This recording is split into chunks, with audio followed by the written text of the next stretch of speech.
Good evening and welcome to the Obelisk. How's everybody doing tonight? Niish, Hello, Jerry. Hello, Robert.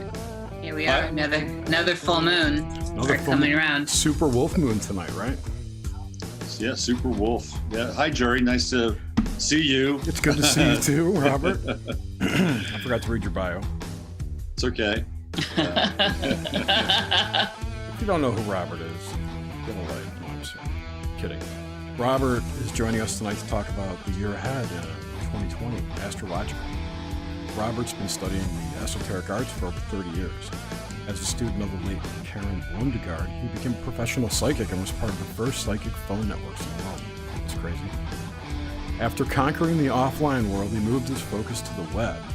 In 2008, he started robertphoenix.com, where he decodes and unpacks contemporary culture through the use of intuitive gifts, tarot, and astrology. Aside from being a world-renowned astrologer, Robert also hosts a daily show called 15 Minutes of Fame. You still do that? Oh, yeah, absolutely. Doing today. And the Friday Farcast. I listened. And also the one with Emily, the mashup. Yeah, that's a great show. Matrix Mash, yeah. Emily and I had a lot of fun with that. And Robert provides a special blend of news, astrology, commentary, and esoteric correlations that reveal to you the true nature of your reality. It's great to have you here, Robert. It is great to have you here. Thank you. Yeah, for real, literally. Yeah. And thanks for having me. Oh, no, it's our pleasure. You know, it was so weird because the last time we kind of tabled this was I guess I was headed to Nashville, and I really wanted to do the show, and it was I gotta tell you, man, I had this weird feeling about not doing that show. I was like, you know, wow, am I ever going to do the show with these people again? and it wasn't like something was going to happen to you. That didn't like enter into my mind, but I was feeling like, is this going to happen? Like, are they going to move on? Are they going to forget? I mean, is they going to get busy? But this idea that I may not do the show kind of crept into my head. It was very, very unusual. And the bottom line is I'm glad I'm doing the show. That's interesting. Yeah, very interesting. And of course, I would expect that from you, Robert, because you are tuned in to the energies and all that. And I'm glad that this timeline's playing out. Let's put it that way. Yeah, it's instead of one where Jerry, much better timeline. A.K. Rick from Rick and Morty moved to another one. C-138. Yeah. So are they? I have a Get Swifty shirt on, by the way.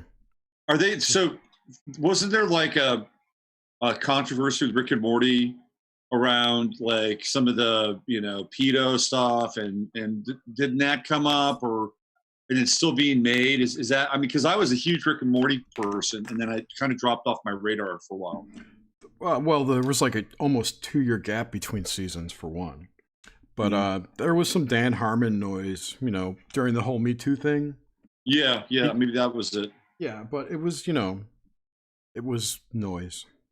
I don't think any actual evidence came out, like for a lot of people who were accused.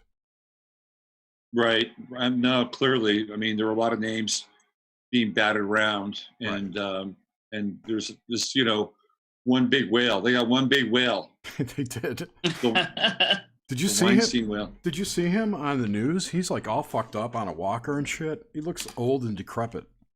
Yeah, some people think that might be a bit of a ploy, like somebody who just got hit by a car puts a neck brace on. I mean, but theoretically that could also be the case as well. He looks like a shadow of his former Absolutely. lecherous self. I mean, look, I don't have the Weinstein thing is weird, and there's an astrological connection there too, which we can talk about and bring astrology into this. Absolutely.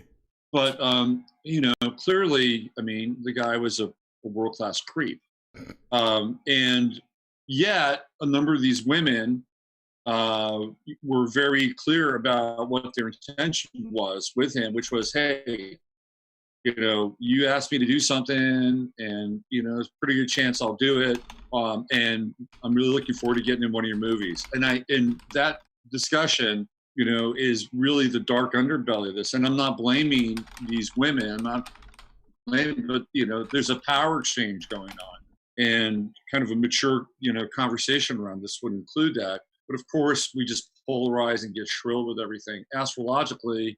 And I'm not making a case for Weinstein involved.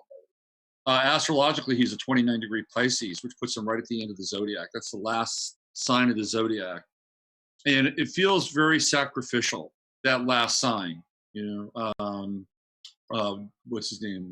David Rockefeller died on the final degree of of Pisces, the 29th degree, and it also happens to be Barron Trump's birthday.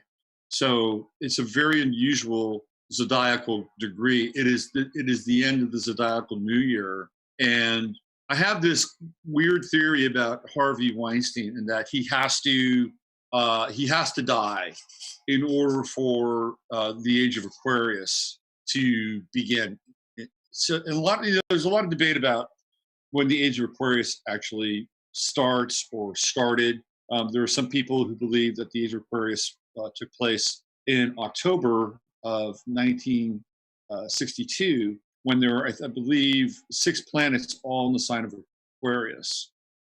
I think it's October 11th, if I'm not mistaken, 1962. That's generally also called the Antichrist birthday, and not so unusual. Axl Rose was born, I think, a day after that. Not making any strong connection between Axl Rose and the Antichrist, but he certainly had some outrageous and very dark behavior, which was not uncommon for that era either. I thought Obama was the Antichrist. Well, yes. I mean, I think that there's a case like that got me fired from Gaia, basically, because I made a case. I talked about that birth date, and then I was making these connections with Obama. I was doing all this stuff with like Obama and Malcolm X's chart, Obama and Frank Marshall Davis's chart. I was like trying to like who's really Obama's father. Then I was playing with the Antichrist birthday, and that was my last show at Gaia. Then Gaia, now Gaia. Wow, I guess I didn't realize that. Yeah, that was very explosive when that was all going down with the Obama stuff. Just like I had a strange feeling about doing or not doing the show with you the last time we were supposed to do this. I went into Boulder and had a feeling that like this was going to be my last series of shows. I just had that feeling, and I couldn't really shake the feeling. But it was like, okay, well, if I'm going to go out, I'm going to go out in a blaze of glory, I guess. And that's what happened. One thing that I haven't really mentioned in public is that leading up to my trip to Chicago, which ended in a hospital, I kept seeing 911 everywhere. Interesting. Yeah, for like that is interesting. 2 weeks before that. That Chicago is the heart chakra of the United States, esoterically.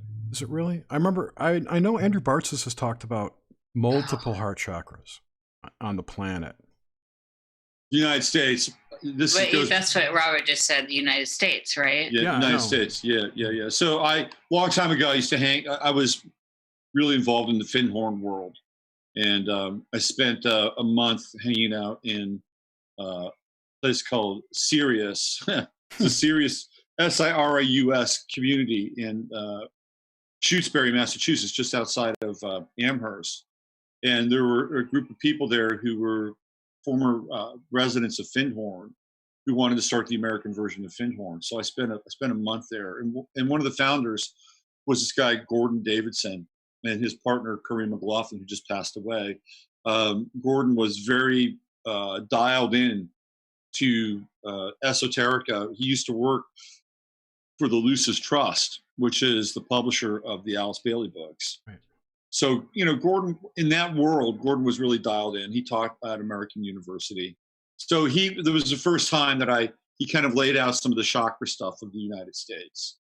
And Chicago, according to Gordon, is the heart. Chicago's the heart chakra of the United States. New Orleans, surprise, surprise, the second chakra of the United States. Where's the head and crown? That he didn't have an answer for. He did not have an answer because I asked him that. The third chakra was New York City. Oh, I can see that. That being the solar plexus or the solar plexus. And then the fifth chakra was Los Angeles. The throat. Oh, interesting. That's scary. If they're the voice of our nation.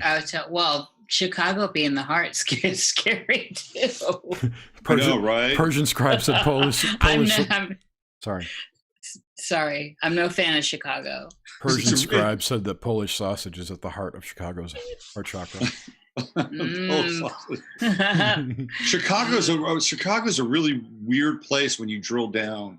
Yeah. And you look at all the high strange that has come through Chicago. Yeah. It is. I couldn't get it. I spent almost a decade there, and I wanted out so bad by the end. I got out at the end, ironically, 2000. So this time, 1999, same time period my mother died. It was like a big exodus with so many things in my life. But there's something about Chicago that always feels like a trap. You can get trapped there. Interesting. And don't get me wrong, I love all the ethnic communities, and I certainly love and miss all the Ukrainian food and all that stuff that I'm fond of. Hot dogs. I'm not a big hot dog person, but the Ukrainian and Russian community and Polish community are just strong there, and I have that blood in me. So, and it's got all the good stuff of a big city, but there's something really churning under it, and my only feeling has always been it feels like a trap. Like the Portland area where I am now has that Shanghai energy. Chicago has that on a different level, like an energetic there's an underground trap there that traps your energetic body. But only in the city though. I was there a couple weeks ago for New Year's, and I spent most of my time out in the south suburbs, but when I did go downtown, it was very oppressive. Yeah. So, Yeah, and I only lived in the city, within the city. So, and again, it's every city's like that though. There's always a dark underbelly, but I had this feeling like I couldn't get out. I've only had that in 2 cities. So is Portland the other city? No, I was able to get out of Portland. Ironically, Des Moines, Iowa is the other one. Interesting. Yeah. Yeah. So what's up with that radioactive looking relish that they put on the hot dogs in Chicago? It's called emerald relish, and it's like a sweet pickle relish. Remember the first time I saw it? It was some guy in California decided he wanted to do a Chicago style hot dog stand, and I had one of his hot dogs, and lo and behold, the 3 Mile Island relish comes out. I was like, what is this stuff, man? I mean, I ate it. It was fine. It was something that growing up in California, we always had that dull green relish. Right. Yeah. Right. It's some kind of special relish that's only on Chicago dogs, and Chicago dogs consist of onions, pickle, relish, mustard, sometimes cucumber, sometimes tomato, and sport peppers. No ketchup ever. Mm-hmm. And that's a Chicago dog. Chicago has amazing food all around. Yeah. Yeah. Seriously, as far as a big city. When I was like 30 Good. minutes, I drove up there on December 26th or 7th. I don't remember. On 26th, rather. Yeah, it was 26th. It was Thursday. I drove up there, and when I was 30 minutes out from my parents' house, I called Lou Malnati's and ordered a pizza, which I picked up and brought to my parents' house and ate throughout the week. It was pretty funny. But that's like my favorite pizza up there is Lou Malnati's. Is that a traditional Chicago-style pizza, or is it? Yeah. Okay. It's it's not a stuffed, it's a pan pizza. Okay. And they have a unique crust, which it's like real buttery and it's a thick crust, but it's thin crust. It's not cakey. And then they put a layer of cheese and then a layer of sausage, and then tomatoes go on top. So I'll tell you what, it's hard to find a good pizza pie out here. I miss Chicago pie. Yeah. It's so hard. It's so hard. It is. I encounter all right pizzas out here, but nothing has blown me away like Chicago. So Jerry, what was the first food you wanted to have? Like Pizza. Pizza. That was on your mind. It's like, I got to get a pizza. Absolutely. Well, actually, I was going to get hot dogs, but all the places were closed by the time I got there.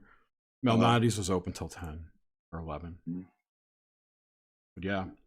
I bet you that was the best pizza you've ever had. It is and still is, to this day, my favorite pizza in Chicago. But also in light of the fact that you had returned. That's right. Returned. Yeah, that I never really thought about that, but yeah, now that you mention it. Things are a little more vivid. Yeah. So I'm wondering, Robert, what is your gut, your psychic intuition, as well as your honed astrological eye feeling about all this 500-year alignment, like all this stuff? What's going on for you with all this? You know, I think in a lot of ways, it's almost too big to articulate and break down into mundane terminology. I think we kind of put this in buckets a little bit and try to kind of piecemeal this, because we're dealing with collective energies. We're dealing with global energy or global outcome. We're dealing with, in this country, of course, national or geopolitical national energy. And we're also dealing with personal energy, interpersonal energy, meaning us and the relationships in our lives. So this is a really profound time.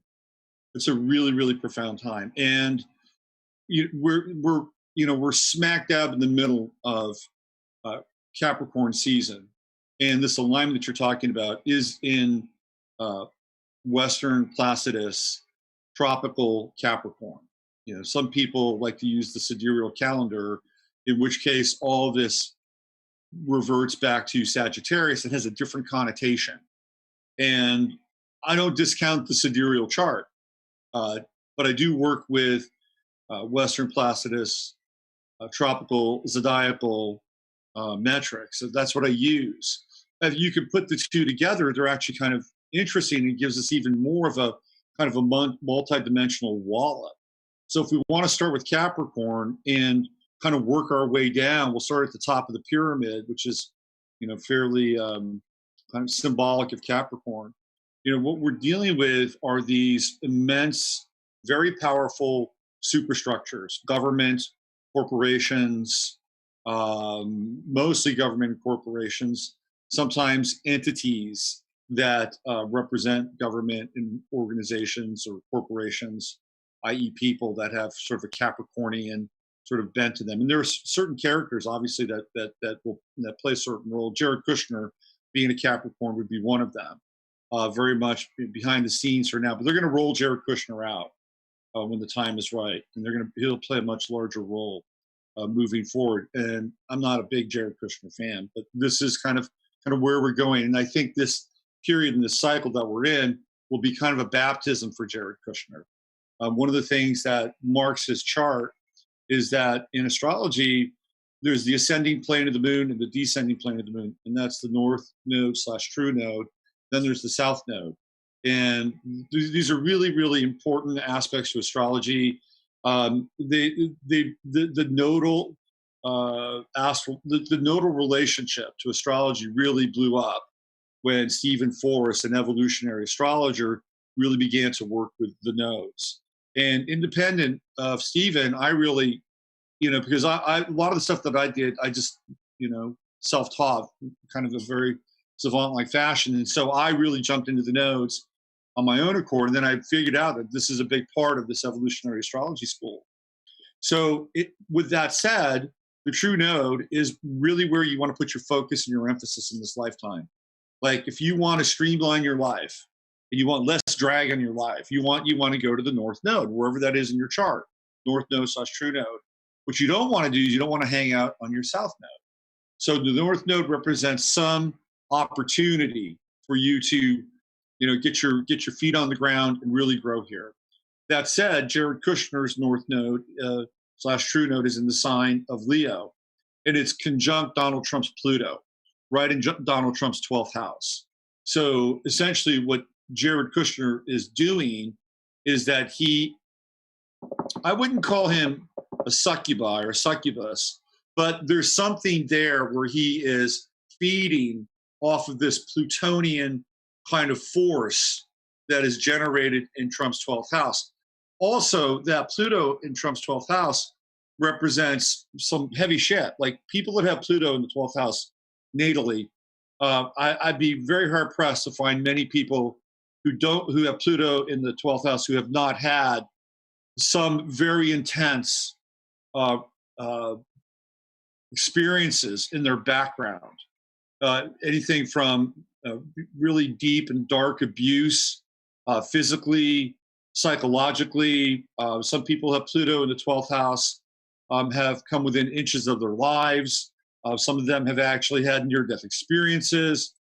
Most of the time it represents this very hidden or occulted pain that is in the individual's chart. Ironically, through my peregrinations in astrology and looking at various celebrities that have Pluto in the 12th house, there are quite a few. And they're very, very prominent and very powerful people, at least in the public eye. Like Muhammad Ali has Pluto in the 12th house. And Katy Perry has Pluto in the 12th house. There's a kind of this driven quality that Pluto generates, because Pluto is a planet also very much connected to obsession and possession. So if Jared Kushner's true node, like his purpose is connected to Trump's Pluto right now, there's a lot going on behind the scenes in their relationship, but also sort of behind the astrological scenes. And my feeling is this is where Jared Kushner is generating power, right? It's like Trump has become this generator for him, and he's growing behind the scenes with his true node conjunction on Pluto. So I just went off on this Jared Kushner tangent because he's a Capricorn. But what we're dealing with sort of on the global level is this massive kind of overreach with governments. That's where the Capricorn stuff comes into play. We have Jupiter in Capricorn, we have Saturn in Capricorn, we have Pluto in Capricorn, South Node in Capricorn. I believe Mercury's in Capricorn now. It's like the gang's all here. And what's really interesting about all this is that the South Node is the vulnerable part. Like that's the other part of this equation. And as we're seeing, this kabuki theater in the Middle East and the kabuki theater of the impeachment, and all, it becomes less real. It's becoming less real, and people are starting to kind of see like what's really going on here. It's like how much of this is choreographed, staged. Like I think everything that's gone on post Soleimani has been choreographed or staged on some level. Like nobody's getting hurt. These missiles are getting fired off into vacant parts of Iraq, and the idea ultimately, this is what I was talking about today, is to get people really, really stirred up and get people to start pumping out their biopsychic energy, because this is what the Matrix is created on. It's this biopsychic field that we're all tapped into, and we're the batteries for this thing. And what's happening, though, this is my experience, is that we've gone through sort of this Capricornian fatigue over the last 2 years, because Saturn's been in Capricorn for 2.5 years, and the South Node has been there for a little over about 14 months now, almost 15 months. So we're in fatigue phase. And so when this Sturm and Drang gets, stirred up, some people just don't want to give a shit because, it's like, how much more can we take? But other people who are kind of, in the game and trying to decode reality, they're starting to see that, sort of the seams in it all.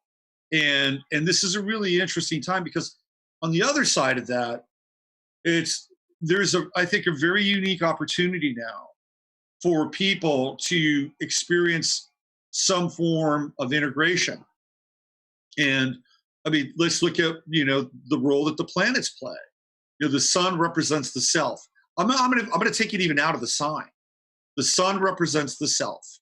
Pluto represents the cord that ties us to this world, right? Life and death. Pluto is life and death, right? Jerry, you've got a pretty close relationship with Pluto recently.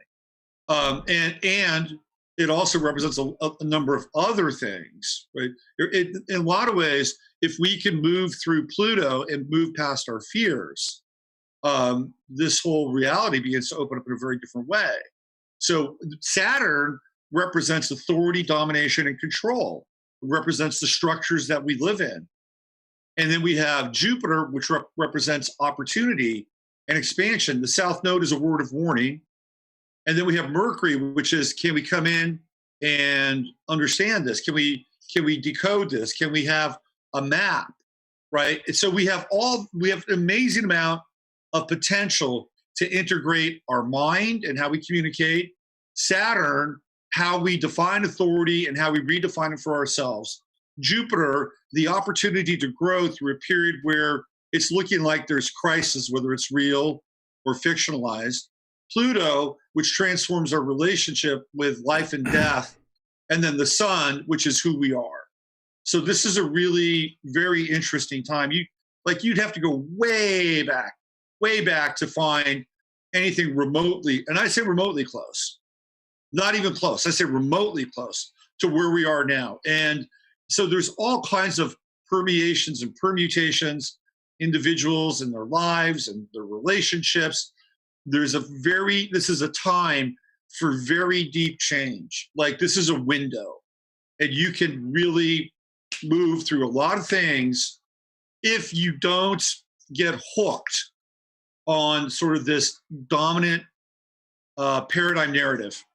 You can look at it, you can see it, and you can, sort of play with it like clay or whatever. But this is my my 2 cents. This is what I would hope that people can work with, versus feeling like everything is sort of collapsing around. And that might happen too, by the way.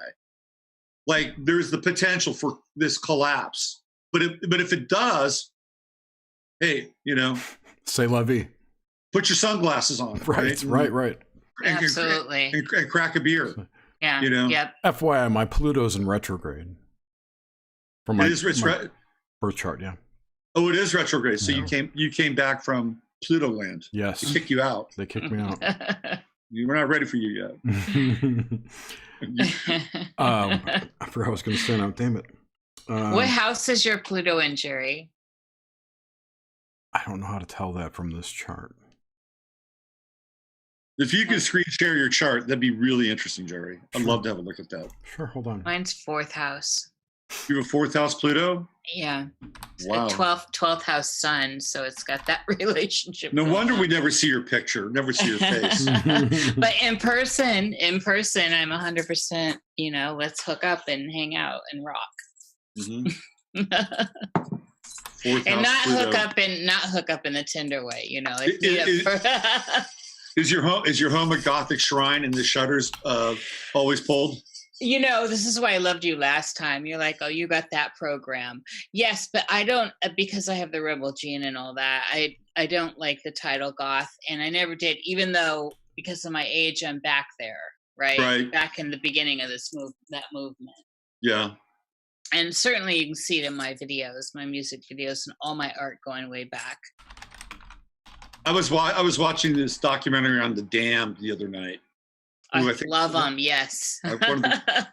You know, that Damned record. I'm gonna do a chart on Smash It Up. That's the first punk rock single. It has an actual date, right? It's October 16th, 1977. Yeah. 1977. That's officially when punk rock begins. Yeah, 77 was a gigantic year, and it's so funny. You can't pull the whole goth movement is so tied into the punk. The Outsiders all kind of happened right there at the late 70s, anyway, with musically. So you start seeing influences that were coming out of the late 60s. You know, the first time I ever heard of the Damned was on a TV show called The Young Ones. Oh. Yeah, I remember that. Young Ones. Yeah, yeah, the British show. Boris Johnson looks like he could have been like an extra in the cast of The Young Ones. I can't find my chart now. Damn it. Yeah, and you don't. Jerry doesn't know his exact time of birth. You've got what day were you born, Jerry? February 20th, 1965. Okay, I'm just kind of. You don't mind if I just kind of? No, here I'll just put it in chat. I do my astrological curiosity here. Let me do this. I'm just going to look up a little chart for you. Let's see. Let's do that. Okay. Were you born in Atlanta or Chicago? Glen Cove, New York. Glen Cove, New York. All right. Let's put you here. I don't know where the hell my chart's at. We'll find you.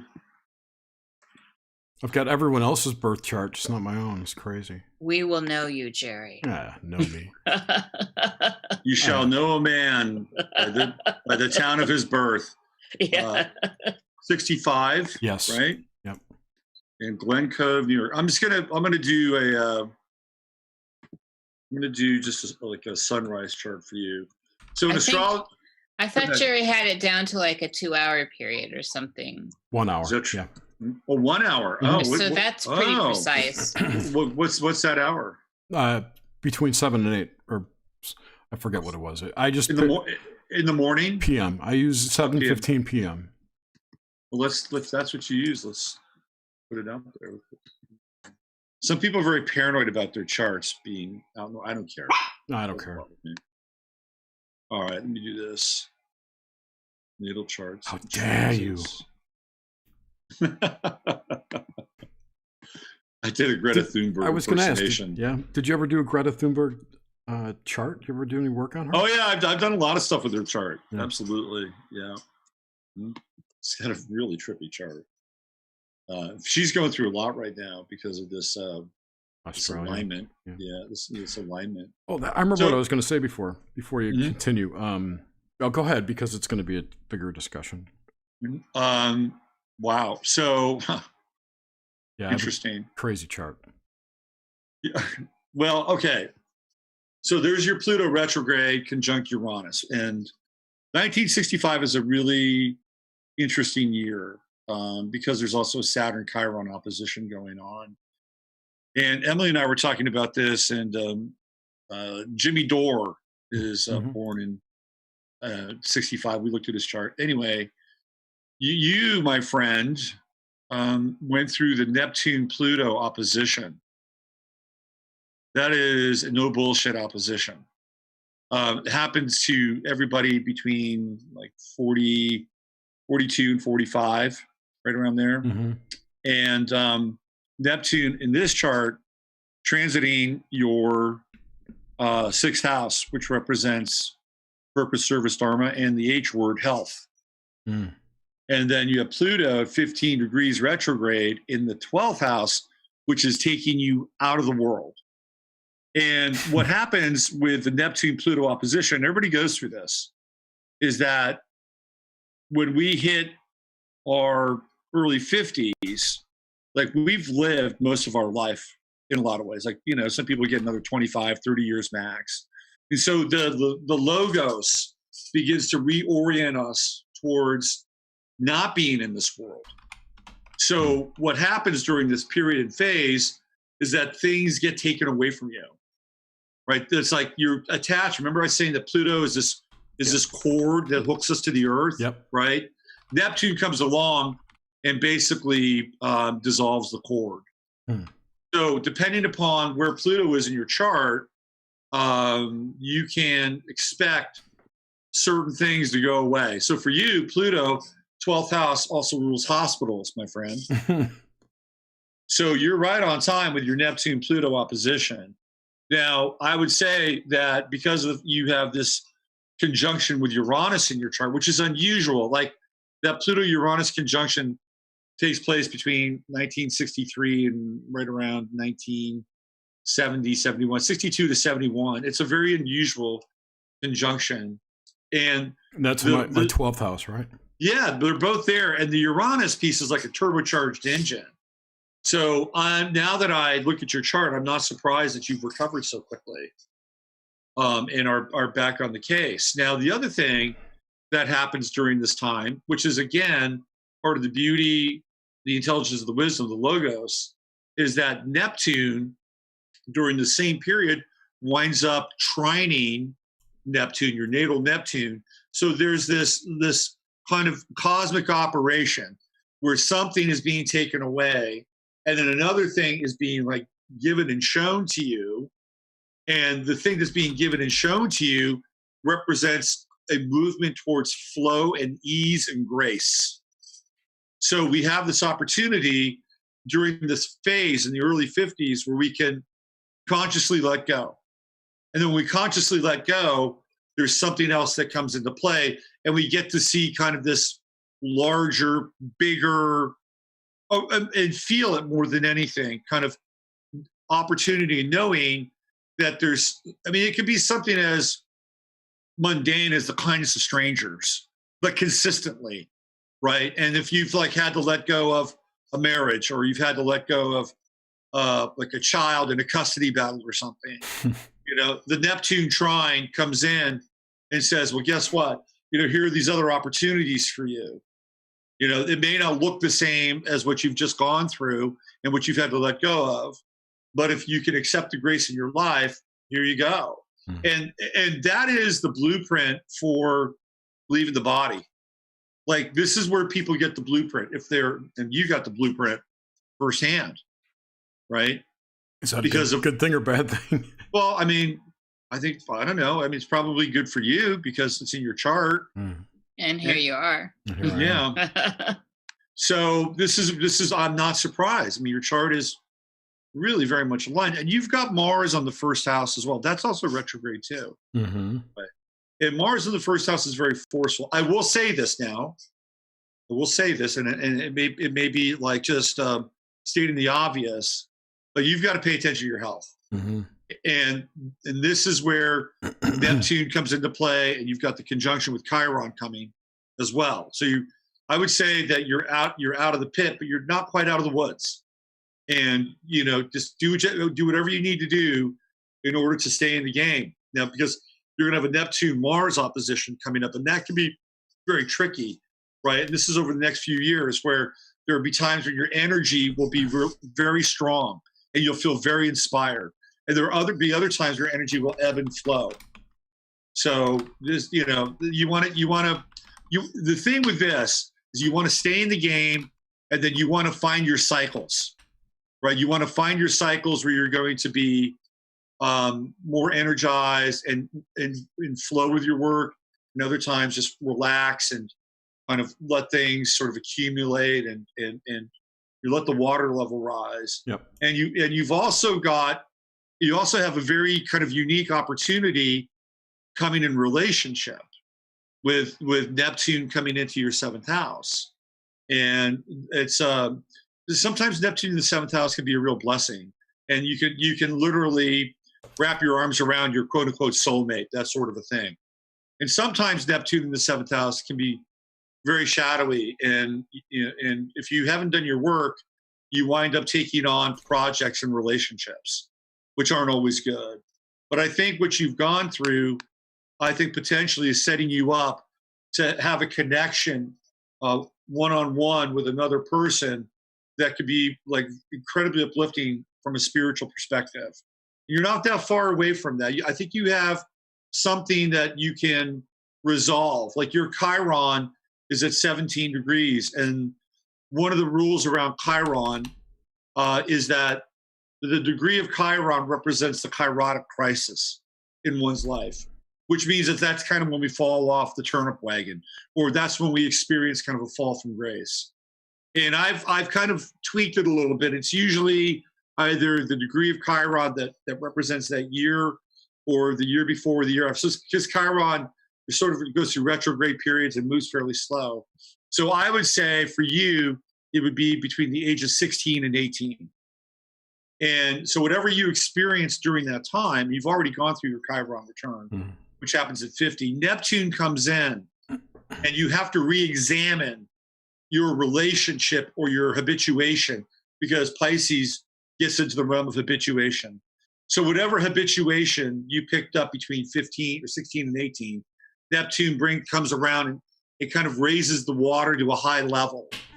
And then you have to say, okay, well, what do I want to do with this? How can I heal whatever happened during that time? I know for me, between the age of 15 and 17, I was a drug fiend. Yeah, and I hooked up with my wife at 15 and 17. Oh, that's interesting. It's very interesting. Are you still together? No. Okay.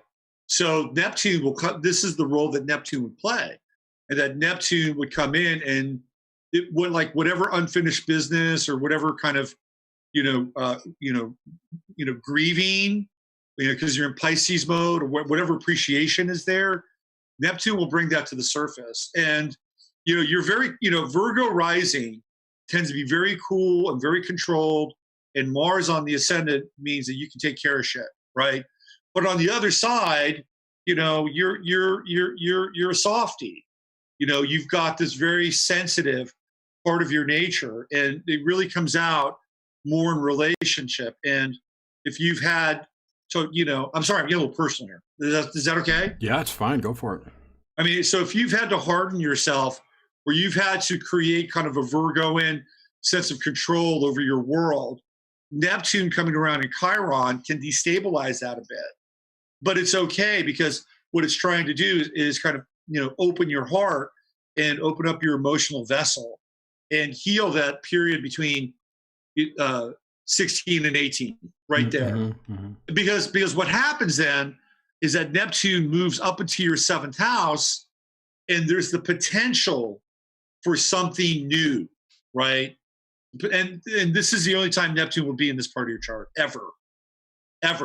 So you want to take advantage of it, Of course. and allow for whatever sort of, culmination, consummation to occur, so that whatever is going to be entering into your life, you're clean and you're open and you're emotionally available. So there you go. A little astrology for you. Makes sense. He is a total softie. Oh, Lord. and Grimstick just agreed, so. Oh, okay. Yeah. See. Yeah, and Chris and Steve are here. Welcome, guys. Good to see you. right. Hello. Yay. Love the Crimmies. Yep. They're a sneaky power couple. They are. They are amazing. Yeah. They are Great so show great. we have with them. So the thing I wanted to bring up was about this year. I don't know if you want to get to the end of the year yet, but there's a lot of noise about shit happening on 12/21. I want to get to this eclipse coming first. Yeah, okay. Can we kind of rotate round Well, and get to the end? We should just go chronologically. So this next eclipse is the lunar eclipse that we're dealing with, and that's in 2 days. I have it in 2 days. I have it on the 10th. Yeah. And let me pull it up. I just had it up, and then I moved Jerry to the top of the list. It's a juicy one. So Everything this year is juicy, though. oh my God, man, this is gonna be a freaking wild year. Let me tell you. Oh, plus Uranus and Taurus. Oh my God, we're in now. Wait till the node. Wait until the node. Wait till the node shift. and they go to Gemini, Sagittarius. We can talk about that. Gemini's my ascendant. Well, I think we're going to start to see more of your face. Yeah. Oh, yeah. I'm emerging more. Mm-hmm. I've been doing more public stuff, like around people. So anyway, this eclipse. Yeah. So this eclipse, so we're dealing there. This eclipse is also part of this wolf moon, which is a penumbral eclipse, right? So we're dealing with and there are 4 penumbral eclipses this year, and this is the first of the 4, which is it's kind of interesting. So we're dealing with the moon in Cancer, and it's kind of like when you look at the chart, it's a funnel chart. So, and basically what we have is a bowl between Mars and Uranus, and then everything else between it. Everything is funneling into the sign of Cancer on the full moon. So there's the potential for intensity and immensity of feeling during this eclipse. I'm not, how do I say this? I'm a little concerned that this kabuki theater either advertently or inadvertently goes real on some level, right? Because there's some other things happening. Yes. And with the moon in Cancer, part of this eclipse phase, it's almost as if there's an opportunity for this kind of psychopathic push, right? Because the idea with the moon is that when the moon is full and luminous, like we get it in its effulgence. And in Cancer, it represents things like family and home and tradition and nurturing and growing and building and bonding and all, mending and all that good Cancer. It's the feminine. It's the mother. It's Cancer moon is wonderful. But when it's eclipsed like that, the potential for that moon is also eclipsed, right? So if we're living in a psychopathic or sociopathic domain, and we face it, we kind of are, then when this moon is eclipsed, that means all the other energies on the other side theoretically are free to reign, right? Free to roam. So there's permission here in some level, but because the atmosphere or the celestial scrim is devoid of emotion, right?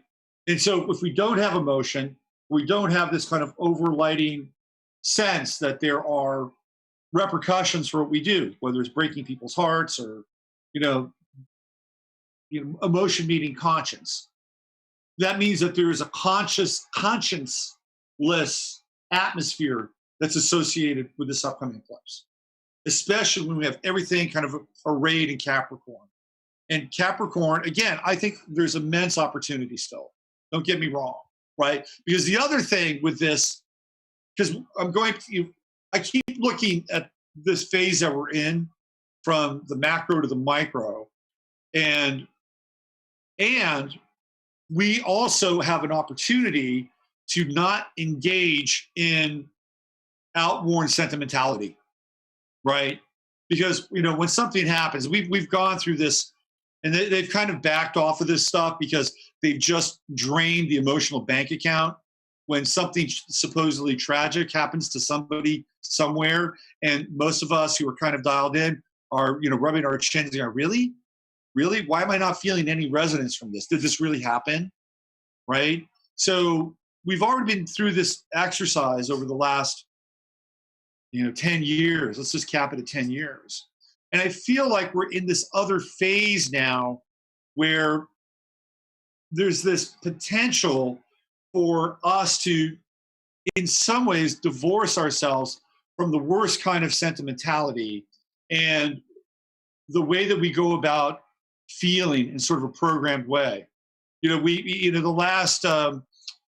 last 5 to 6 years, we've really celebrated victimhood.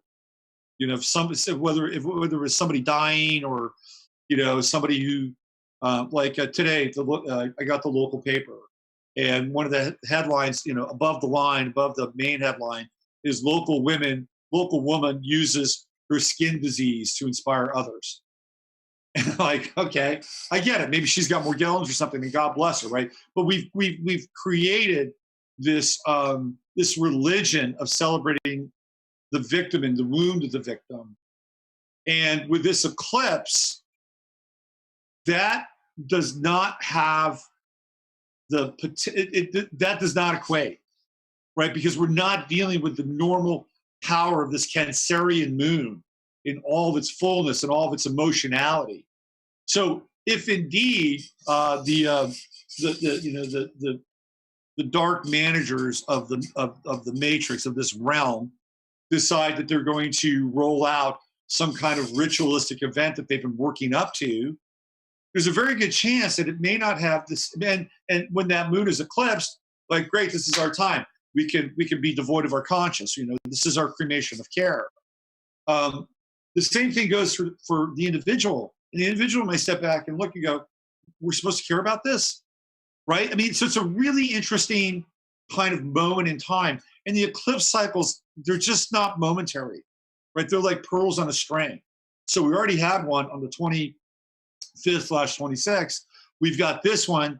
And then the third eclipse that is connected to this trinity is on July 5th, where we have another eclipse that's connected to the United States. It's right on the United States chart. And all the eclipses, with the exception of that one, are happening between Gemini and Sagittarius because of the nodes. The nodes play a role in the and friends and groups and relationships. So, one of the things, the United States is a Cancerian entity.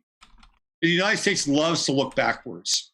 Like, even when Trump did this kind of, conducting. Well, let's just put it this way. He was waving the baton. I'm not sure he was conducting. But as he did this, one of the things that he did was he evoked what happened in Iran during, what year was that? 1979, right? 79. So he was going back to the past so that people, and he's got a bunch of Cancer in his chart, Mercury, Saturn, and Venus. So he has that ability, like, make America great again. That's going back to the past. It's a very Trumpian kind of anchor in his chart. And that's what he did with Iran. He went back 1979. Oh, remember what they did to us? Now they're going to pay. So you're going to see, I think, more of this in the media and trying to evoke this sense of, Americanism.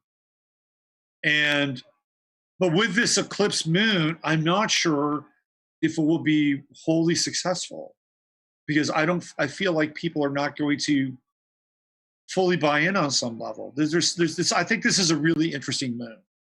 And it wipes out sentimentality. That's what it does. And some people which is going to, for me, watching and observing people, that's going to be an interesting sideshow. Well, yeah, go ahead. I'm sorry, go ahead. I can't recall because I'm not looking at it, but was there a sextile to, was it Neptune with the moon? No, it's a trine with the moon. So yes, and there's also a trine with Chiron as well. It's a wide trine. It's in a 10-degree orb. And the trine to Neptune is much closer. And I actually like that trine. Yeah. Because that trine is not about sentimentality. That trine is more about real depth and real compassion and real feeling, and not about some kind of artifice that is either socially or culturally inherited. Yeah, I felt like that seemed like it was going to take space where these other energies may seem a little harsh. Then we have that kind of, I guess, silver lining in a way, where we see the authentic feeling on the feeling side. Yeah, it's really funny. It's feeling versus emotion, and emotions aren't bad. I mean, I'm not here to emotions are, they're good. I mean, they're one of the things that are special in a lot of ways. Emotion is energetic motion. Yeah, absolutely. It's the motion of your energy. So when we see somebody who performs an amazing dance or performs some amazing music, right? They're imbued with emotion, you know, in a context Yeah. that elevates what they're doing. And then there's emotion that is a different kind of emotion. There's over emotion, and there's emotional drama, and I feel like that's a lot about this eclipse too as well. You know, like if we have these emotional attachments to our past, like this is the thing that brought me a great deal of pain, and man, I've been holding on to this thing for a really long time. Like this is a time where you can drop that, and there's an upgrade if you're willing to drop it. The sentimentality. Yeah, it's not just the sentimentality, but maybe it's the sentimentality, like my suffering is really my good buddy. Yeah. And I've carried my suffering around for a very long time, and it's really served me. It's got me sympathy. It anchors me to another time with other people, which may or may not have been good, depending upon how you spin it, moving forward. But you can. This is a time where people can let go of that stuff.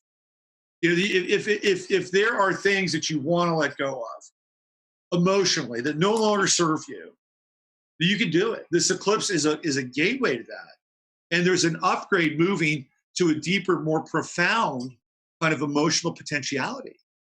Why wouldn't you do it? So, Robert, a lot of times I hear questions a lot. So these energies are there, and you're able, if you can ride the energy, you can get somewhere. But so the question is, with some of this stuff is, how Saturn will take if you don't give. And is this a case where the energy is going to take if you don't give, if you don't ride with it? Will it take you, or is this a period when you actually engage with it? I think that's a really good question, and I think your question can be broken down into two parts. So if you don't ride with it, I feel like the energy could be very oppressive, and you'll be dealing with the intensity of gravity and the gravity of the world around you, or the gravity of your past, or whatever. It becomes harder, right? It just presses down more. So what you want to do is you want to be able to let go and give it away, because there's a great deal of opportunity with Pluto and Saturn. Throw Ceres into the mix, right? 21 degrees. Yeah. Mercury, the Sun, Jupiter lagging behind. This is a time for integration. I mean, we all talk about like us versus them. The powers that be versus us. The elites, the Illuminati, whatever that nomenclature is. And to a large extent, those discussions are valid and real. But this is a time where it's like, who are you? What do you want to bring in? You count, you matter. And they may look like the forces of Sauron, but if you can integrate what's happening now in a conscious way, well, this is a really powerful time. I feel like we're in a phase where our spiritual maturity is being really, really called out for all of us. Like, we got to grow up. Yeah. Almost tested. Yes. Almost tested. Like we're being tested. Rubber's meeting the road, for sure. Yeah. And this has been a theme I've been talking about for a while, and some people resonate with it. And, we went through a 10-year cycle, and I think for a lot of people, there are these seminal events. Like for a lot of people, it's 9/11, and 9/11 was the alarm clock for a lot of people. They're like, what's going on here? I need to figure this thing out. And so you had these people that were kind of opening on the edge, and 9/11 just puts them over the edge, and they're like, shit, man, I got to go deeper, and they get red pilled with 9/11. For other people, it was actually Obama running for president. And he was a big wake-up call for a lot of, who is he? Where does he come from? And then you go down the Obama rabbit hole.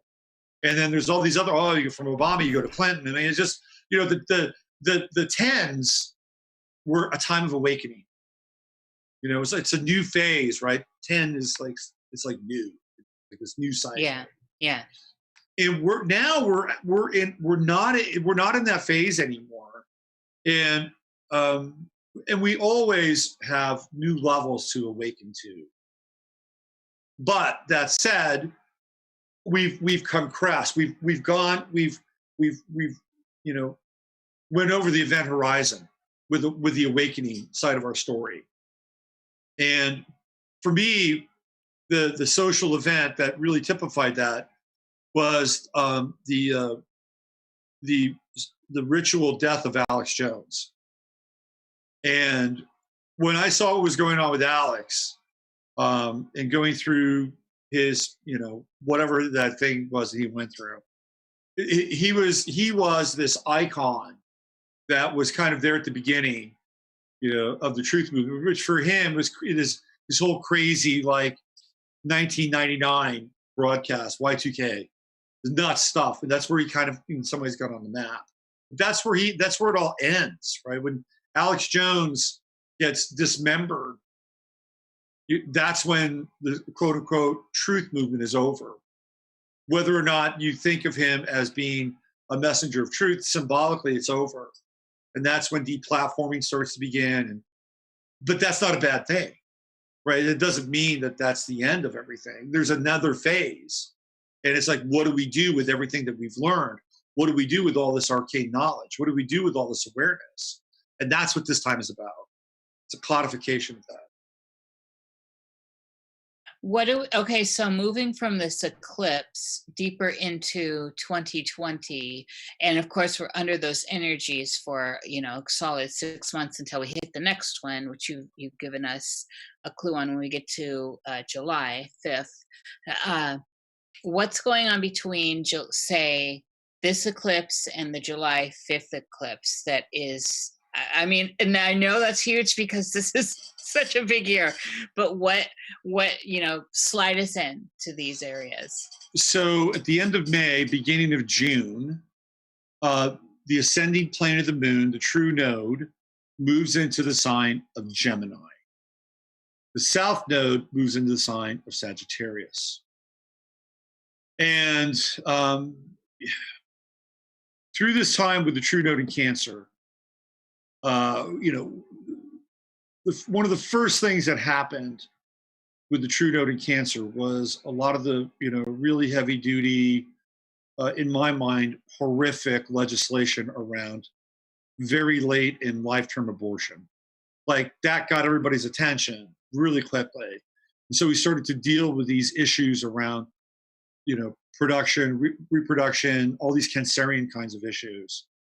And it happened with a bang, right? It was de Blasio, Cuomo, and then Ralph Northam. And there's a lot of other stuff that happened after that. And that's been a big theme. This Cancerian theme has been a really big theme. And I track a lot of commercials because they contain a lot of predictive programming. And even mainstream media shows, whether or not they're reflective of this kind of archetypal relationship with the planets, or people who understand these things actually create the shows for them.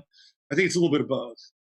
And last night, as we get into the final decan of Cancer, the true node in Cancer, I was watching this ridiculous show called Zoe's Infinite Playlist. And one of the themes around the main character is that she's a redhead.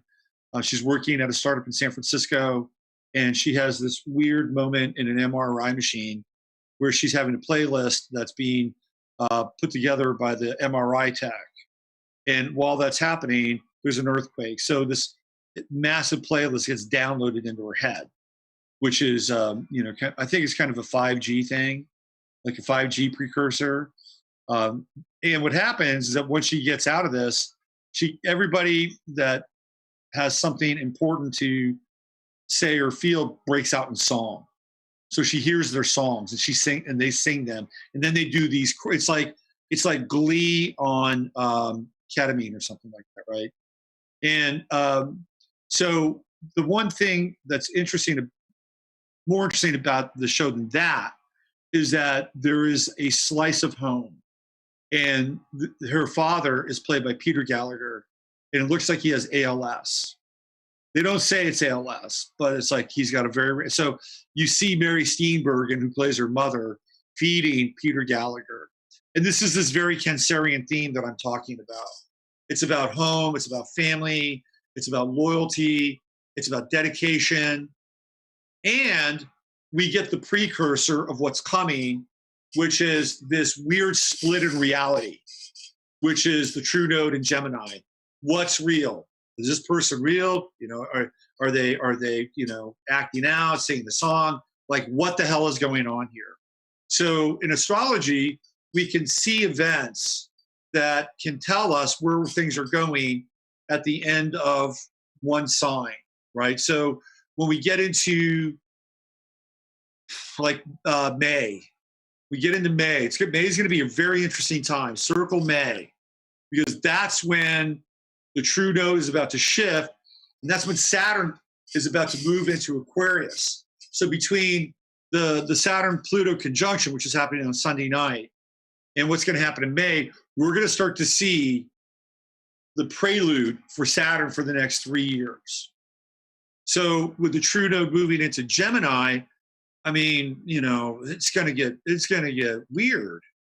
It's just going to get strange. Like, I think you're going to see a lot of like the deep fake stuff. You're not going to know who's real or what's a man or what's a woman or who's, I mean, we've already got some of that now. It's going to get even more outrageous. I think that AI is going to start to really begin to interpenetrate the workforce. Like 2020 is the year, like, you know, the person of the year, I'm going to go on record. I'm going to say the person of the year at the end of 2020, and we'll still be here, the end of 2020 will be a robot. Could be Sophia. Could be. God, I hope not. That'll be the person of the year, because you're going to see AI take off. Why? Yeah. Saturn in Aquarius is also going to be a prelude and a precursor to AI. So we're going to start to see some of that now. And the other thing with Gemini is that it's going to be really hard, I think, to distinguish not just like if something's a deep fake or a man is a man or a woman is a woman or a robot is a human. That's like, in a lot of ways, very topical. But we're going to be living with information overload. Like we aren't now? Oh, just wait. No, it's not even close. It's not even close. Like, here's another one, right? Here's another sort of sign signifier, precursor, prelude. Ricky Gervais. Ricky Gervais did a Gemini. He did Gemini magic. Oh, yes. Yes. At the Golden Globe, right? Because if you look at the symbol of Gemini, he's in that world. You know, you look at Gemini, it's like, you know, you have the sea, you have heaven, you have earth, and then you have the two like obelisks. There you go, holding him up, right? And he's like one of those poles, but he's also connected to that community. And Gemini is a trickster. You know, Gemini pulls the rug out from people and situations. That's exactly what Ricky Gervais did. So we're going to see a lot of that too. It's like, I think we're going to have a lot of holy shit moments. Do we know if is he in the Royal Order of Jesters? Is he a Mason? He might be. Because he strikes me as a jester. Well, certainly he's a jester. I mean, that's right, his. But you know, ordained in that arc. You know, I haven't looked that deeply, but let's at the risk of sounding, you know, tinfoil hatty, which I have not had a problem doing throughout most of my life. Nor have I. So in order to get to these positions, you've either got to be like crazy talented, and somebody says, I can make a lot of money off that person, or you've got to be crazy connected. And the crazy connected part is the societies and the orders that that promote their ranks from within. Yeah. Yep. So, but we're going to see more of that. We're going to see more of the rug getting, you know, this trickster energy. And I kind of like it, actually. I think it's interesting. It. With my Gemini rising, I love seeing it. It's interesting, and it's fun to watch. Yeah, well, it's like rabbit hole heaven. You know, what's what? It's through the looking glass, literally. So I found a link on Reddit that says Ricky Gervais and Stephen Fry are both fellow Freemasons. I don't know if it's true though. Yeah, I would be surprised. it seems to me, I haven't observed him that much to see his general, like the signs and symbols, but what he does, his occupation, and the way in which he is able to conduct it, that seems all right to a lot of other people. He can go up and roast some major people and they can har at it. Seems very internal to me. Right, like they know, and he has permission. He's been granted permission to do it, right? Absolutely. And Yeah. that was what was so telling, because he really laid it out. Well, the other thing that's really telling too is that monologue obviously was written and teleprompted, and the foreign press people, the Hollywood foreign press people, they had to look at that script, they had to okay that script, and they had Yes. to choreograph that script, because when he talked about Neverland, that camera was right on Steven Spielberg. Yeah. You know? So Super pedo. so this gets back to another theme that Gemini is also, I think, very indicative of. So when you look at Gemini, you look at Yakin and Boaz, right? The twin columns The of mystery. columns. Yeah. Right. And the high priestess and all that. Yeah. Yeah. So the one of the stories about Boaz and Yakin was that there were these massive columns that were that could float, and in the columns was the secrets, the magic, the blueprints, everything that Atlantis wanted to preserve for the future were in those columns. And that eventually they washed up. This is, a narrative, right? One of the narratives that have washed up in North Africa. And that's when there's this kind of explosive, propulsive period that takes place, and that they contain the twin pillars of mystery and wisdom. Now, also, again, theoretically coming out of Atlantis, also connected to the twin pillars, are these two groups, right? Which is the Sons of Belial and the Law of One. And that gets into Gemini, and that gets into this idea that there are secret orders within secret orders. There are factions within factions. Yes. And that the Law of One, theoretically, is more benevolent and wants us poor earthlings to be able to run our affairs without any interference. And the Sons of Belial are different, and they believe that we need to be ruled and that we need discipline and structure and order. And so there's really interesting stuff around this. Like there's this narrative that James Cameron made this shift from being like a son of Belial to a Law of One member. Because if you look at his work, for a while, it's really, really dark, right? Really dark. Then he makes the shift with Titanic. And there's this story about him studying the Scottish rites while they're actually filming that movie, and that it shifts his perspective. And it's a story about love and hope. And if you look at James Cameron's trajectory as a director since then, it's very different than his earlier films. So he would be representative of somebody who switched sides. And I think we're seeing that. I think we're seeing these factions within factions. Like even today, like Trump, the master jester, Iranian radical Gemini, who is as much of a freaking genius as he is a complete and utter fool. Today, he basically, this is really important to pay attention to. He basically said, whether it's true or not, that these missiles that were theoretically fired into Iraq were paid for and funded by the previous administration. Like he said that today. So he's laying the tracks to go after Obama and Susan Rice and Valerie Jarrett, right? So there's really interesting stuff happening. And there were a couple accusations thrown at Obama during his speech today. So this is not a shotgun effect. This is very specific, right? Yes. So we're dealing again with this kind of weird Gemini world, these factions within factions and these groups, and it's going to be a trip. I mean, this is going to be, in some ways, it'll be a very hard year. Like if you're not fluid in 2020, because we're dealing with mutability, like the true node in Gemini is about mutability. If you're not fluid in 2020, it can be very, very difficult.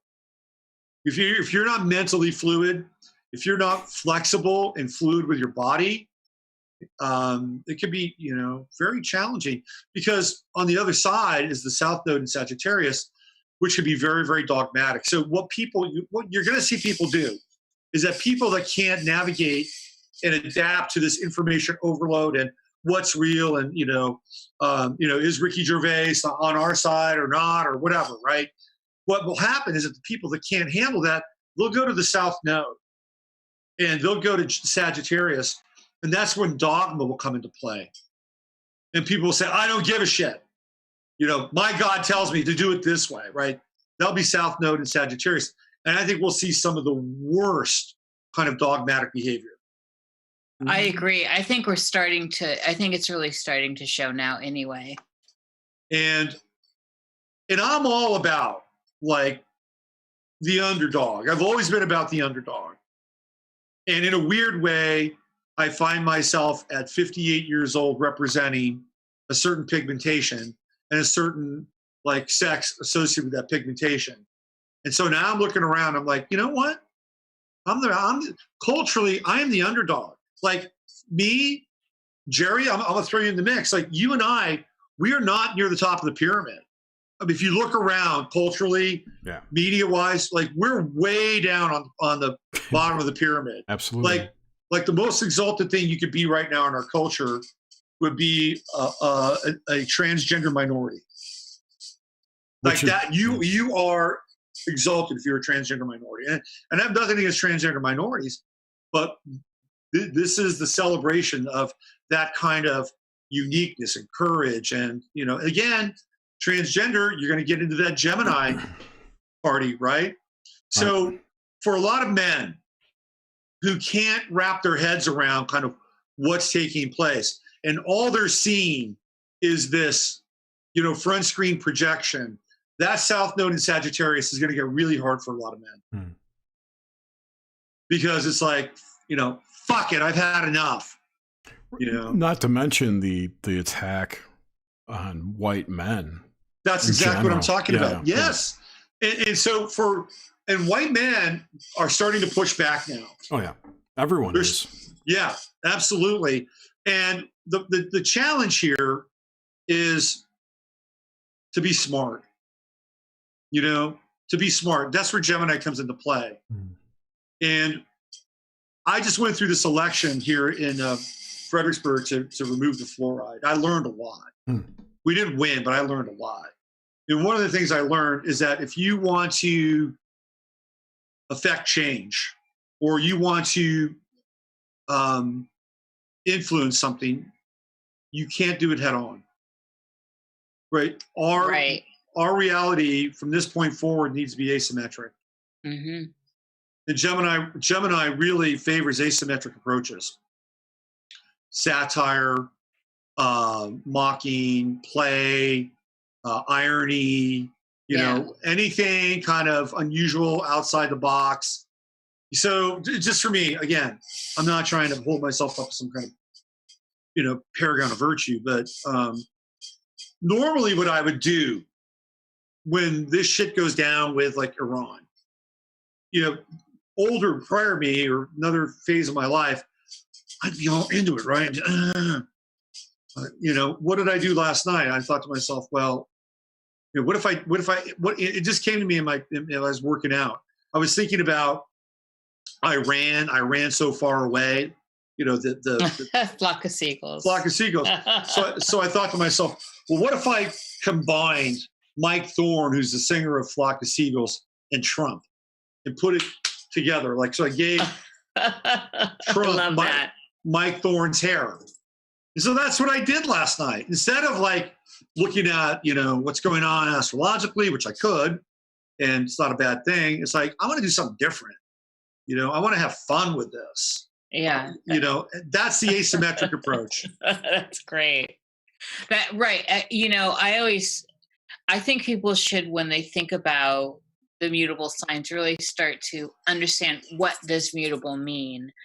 It seems like you say that, and then you still get greeted with like a frigid or a fixed mentality, and staying fluid, as you said. And this eclipse is all about, when I asked that question of, is this a time when if you resist, are you going down? Is it taking? Are we giving? And so mutability right now, keep your knees bent and ride. And if possible, it seems like you can get on the wave and actually steer it and make it work for you. I think so. I mean, I think that's a really important thing for people to understand, that energy is energy. In some ways, there's bad energy, there's dark energy, but there's also this idea that you can surf that wave. And you got a board, and it may be the biggest motherfucking wave in your life. Is there? You get on your board and paddle in. And that shark might be right under the wave, but you can still get your ass on that board, right. And come, because this becomes a state of mind. Australia, they call it a shark biscuit. The shark biscuit. Well, would it be cool if all of a sudden the shark decided it wanted to surf with you and caught the wave with you, right? Right on. I mean, I think that's how we have to start thinking about reality. Yeah, Robert, this is what I'm always saying. To me, there's no good or bad, because everything, survival's the highest law. So the parasites in your body want to live. They just want to live. We may not want them in there. And so everything that may not necessarily be pleasant for us is still just trying to live. Some things take advantage of the ability. There's the parasitical thing's great, because what's it do? It tricks your system. Yep. It gets in and it multiplies and it takes over. It's very intelligent. But is it evil? It's not. It's doing what it is trying to do to stay alive. And then when you try to get them out, they just make life hell for you, don't they? Yes. And this is on all levels. So I like looking at the parasitical meme or narrative and overlaying that everywhere. I agree with you. I agree with you. And the one thing that I think we have to acknowledge is that we are living with a high degree of parasitic overgrowth. Yes. Oh, it's really, and this I think becomes one of the big things for me looking at this year and the ramp up in these last few years. I truly believe this is an invasion, and I think we're not in the beginning, we're in it, baby. This is it. This is the show, and we're in it. And however you want to wrap your head around it, whatever packaging you need, whatever, it's here and it's happening. So this might be a good point to mention that we're going to be on Conspiranormal in a few weeks, talking about digital entities and parasites and AI demons and whatnot. Interesting. Which kind of falls into this arena. It does really fall into this arena. It's like Gemini represents two different realities, two realms. Yeah. Yeah. Uh-huh. Yeah. Mutability means about being adaptable and being able to change. And, the plus side of mutability is that I had a mutable moment today. That's hilarious. So you want to hear about my mutable moment? Yes. All right. Absolutely. So I went to renew my tags on my truck, and they were late. Like they ran out in October, and I got them done about 2 weeks ago. I was driving around and I had the paperwork and hadn't done it. So I go downtown to county clerk and whatever the state, whatever, and I give her my paperwork, and she said, "Has the truck been driven since the tags expired?" And I thought to myself, what am I going to answer here? Right? And I said, well, what if I said no?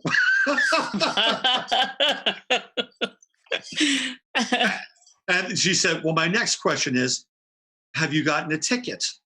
And I said, well, what if I said no to that? And she said, then I would say, give me your license. And, here's who you make the check out to. That's excellent. I was like, because I couldn't lie because I've been driving the truck, right? I didn't want to lie. So I asked her, what would happen if I said no, right? So I think the mutability is kind of like that. Now, the downside of that is it could be kind of manipulative, right? I mean, Gemini can be a little manipulative.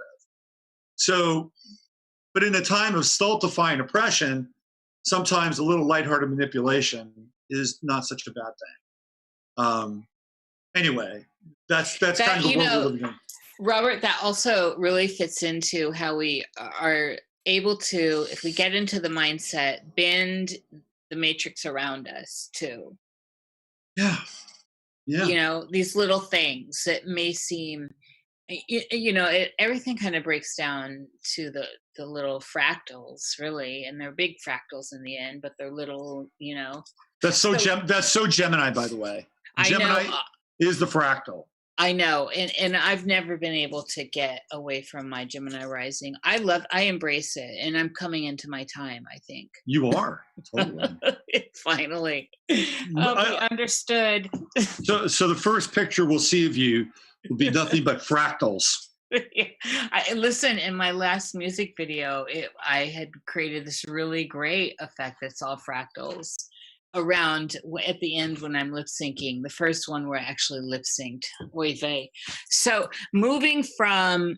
let's move out. So the next eclipse, we're kind of in May. May is the big day. Circle that, everyone, the big month. Yeah. Let's move further into the year, into the summer. Yeah. Let me go to this eclipse coming up here. No, that's not it. Hold on. I got all these eclipses here. July 5th. I was born just like 36 hours after an eclipse. Oh, wow. So when is your birthday? September 22nd. Okay, nice. I'm April 26th. Okay, you're early Taurus. Mm-hmm. Sun in the 12th house. So this Yes. this is a big one. It's going to be July 5th, right on the U.S. So the U.S. sun, right? And what we're dealing with here is we're dealing with another lunar eclipse. So when I say it's on the U.S. sun, meaning the sun itself is going to be conjunct the U.S. sun. And the U.S. sun is interesting because it's also conjunct Sirius. They did that on purpose, right? This was the Ben Franklin mastermind plan, so that when they cast the chart, right, for that day, that's when Heliacal Sirius was going to be conjunct the U.S. sun. So the United States is bonded with the binary star, like the twin star, theoretically, of our own sun. So the moon will be in Capricorn during this time. It's almost like, in some ways, the reverse effect of what we're going to be experiencing in this upcoming eclipse, like in 2 days. So in this eclipse, it is, again, the moon that is occluded, but the moon in Capricorn tends to be arid and a kind of, austere and very pragmatic. People who have Capricorn moons tend to be very, very pragmatic. And they tend to kind of moisten up and get a little bit more emotional as they get older, which is the story of Capricorn. And so in this instance, what we want to do is we want to be able to dive into the emotion. It's the other way around, right? So this is a time where, it would be something along the lines of, keep walking, nothing's happened, keep walking, right? That's kind of the theme of this moon in this eclipse in July. And it's like, keep on swimming. So, no, it's like nothing to see here, move along. Got it. Okay, that's kind of the energy. And meanwhile, on the other side, we have Mercury and we have the sun, and we also have Vesta conjunct the sun as well in Cancer. That to me is like, if we are disassociating ourselves from, kind of false sentimentality with this upcoming eclipse, the eclipse that's happening in July is about real emotion and about like kind of real care and potentially real outrage. Because we're also dealing with the first degrees of Mars and Aries. And Mars is going to be in Aries from June all the way up through, January of 2021. Mars is going to be in Aries for a very long time. Ooh wee. Yeah. So when I first looked at this eclipse, I got kind of a red alert for this eclipse. Like this to me, if there's any like threat, if we were going to stare down another kind of version of a 9/11, it would be this day. That's what it feels like to me. Like I just saw a big red light when I first fired this up, and so the outrage or the feeling is what we need to be experiencing versus shutting down emotionally. It's the reverse. Like this eclipse that we're dealing with now, it's okay to not like buy in to the emotion or buy into the sentimentality. This one in the 5th though is really about like, holy shit, there's something deep and profound that's going on here, and we need to, rally the troops, or we need to hold together. And again, we're still going to be dealing with a lot of Capricornian energy. Saturn's right at the 29th degree. And I believe it's retrograding. So just as we're moving into that Saturn Aquarius sort of prelude, it moves backwards. And it's moving backwards towards this kind of assemblage of control. Just when it feels like we're about to break free or something kind of, jars loose, it's like pulling the reins back. And it feels quite intense.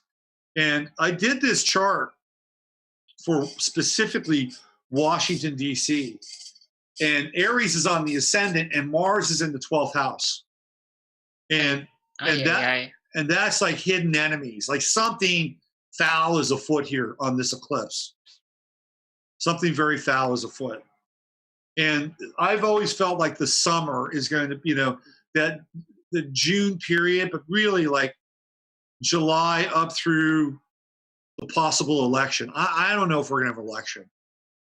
I'm not sold on it. I'm looking at it from Vegas odds, I'd say the over-under is probably 70-30 at this point. So take us down the darkest route here. So on the darkest side, how do you see it playing out? So how I see this playing out would be like if we wanted to, like if I was an evil bastard and I wanted to enforce control, I wouldn't do it all at once. I'd do it in stages, because you could get people used to a certain level of control. And then you go to another level. I mean, it's not rocket science, but I'm talking about actual physical control. So an event like this could create, or a potential event, let's use the word potential. It could create the type of reality where there's much more of a sense of lockdown. Like if you want to go state to state, you'll really have, you'll have to show your ID. Yeah, we were talking the God of War. That's actually coming. That's right, real ID. The real ID stuff, yeah. Right. I mean, so that's what it's like getting people used to sort of the walls closing in. They won't completely close in, but it'll be much more difficult to have the traditional sense of freedom that we've become accustomed to in a lot of ways. So, Robert, with this that we see here astrologically, and then with your sense of psychic awareness, so the reason why I asked, take us down the darkest route before we look at possible ways, you know, before we rise up and look at possible ways to empower ourselves as well.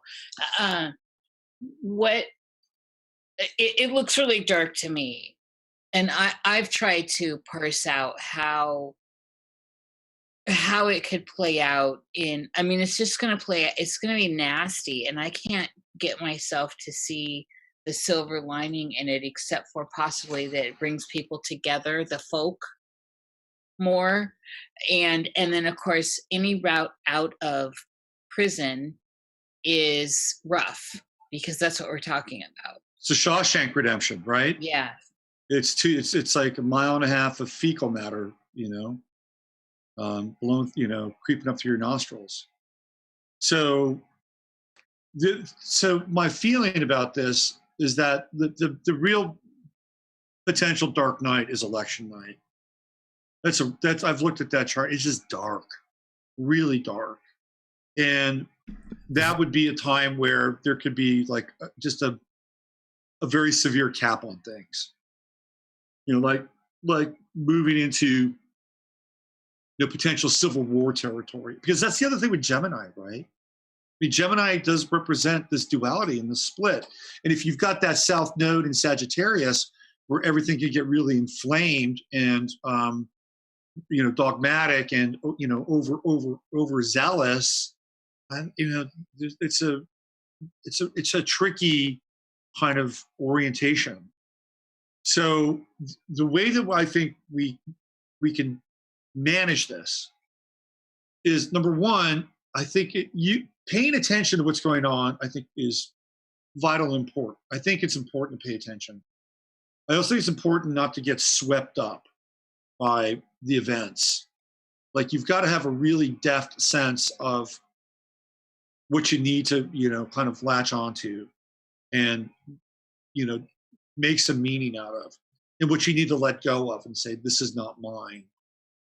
And at the same time, I also feel like, again, from this asymmetric perspective, like, the best thing a person can do would be to feel happy or have some joy and be alive and be creative. And in a time of oppression, that can be a very hard thing to do. But it's the thing that's probably the one, it's like the most unexpected thing to do. And it's not like stupid happy or mindless happiness or joy, but it's kind of a conscious and aware sense that I'm going to embrace affirmation, and I'm going to live creatively. I'm going to live, if Rome is burning, let me get out my stick and some weenies, right, and roast them. I mean, it's kind of what we were talking about earlier, because the other reality potentially is to get caught up in the churn and to get caught up in the drama. And how useful or available will you be to yourself and other people? We have to, on an individual level, it is a good idea to become like the trickster yourself. Absolutely. And so you get on the same footing. I saw this happening, I think it was 2 or 3 years ago. I'm in Washington State, and I've lived up on the border often and up in the San Juan Islands. And you used to be able to just drive right on through, go on. It was so easy. And then we got this information at the post office that you're going to need these enhanced driver's license. And so now you have to have those. But now there's new information rolling out that you need a full-on passport and all this. So it's just like slow burn. That's right. That's exactly what we're talking about. And then an event that becomes the tipping point, and now it's de rigueur. Everybody's got to have one, unless you're from Mexico. Then it doesn't matter. Yeah. But you get free health care in California. So.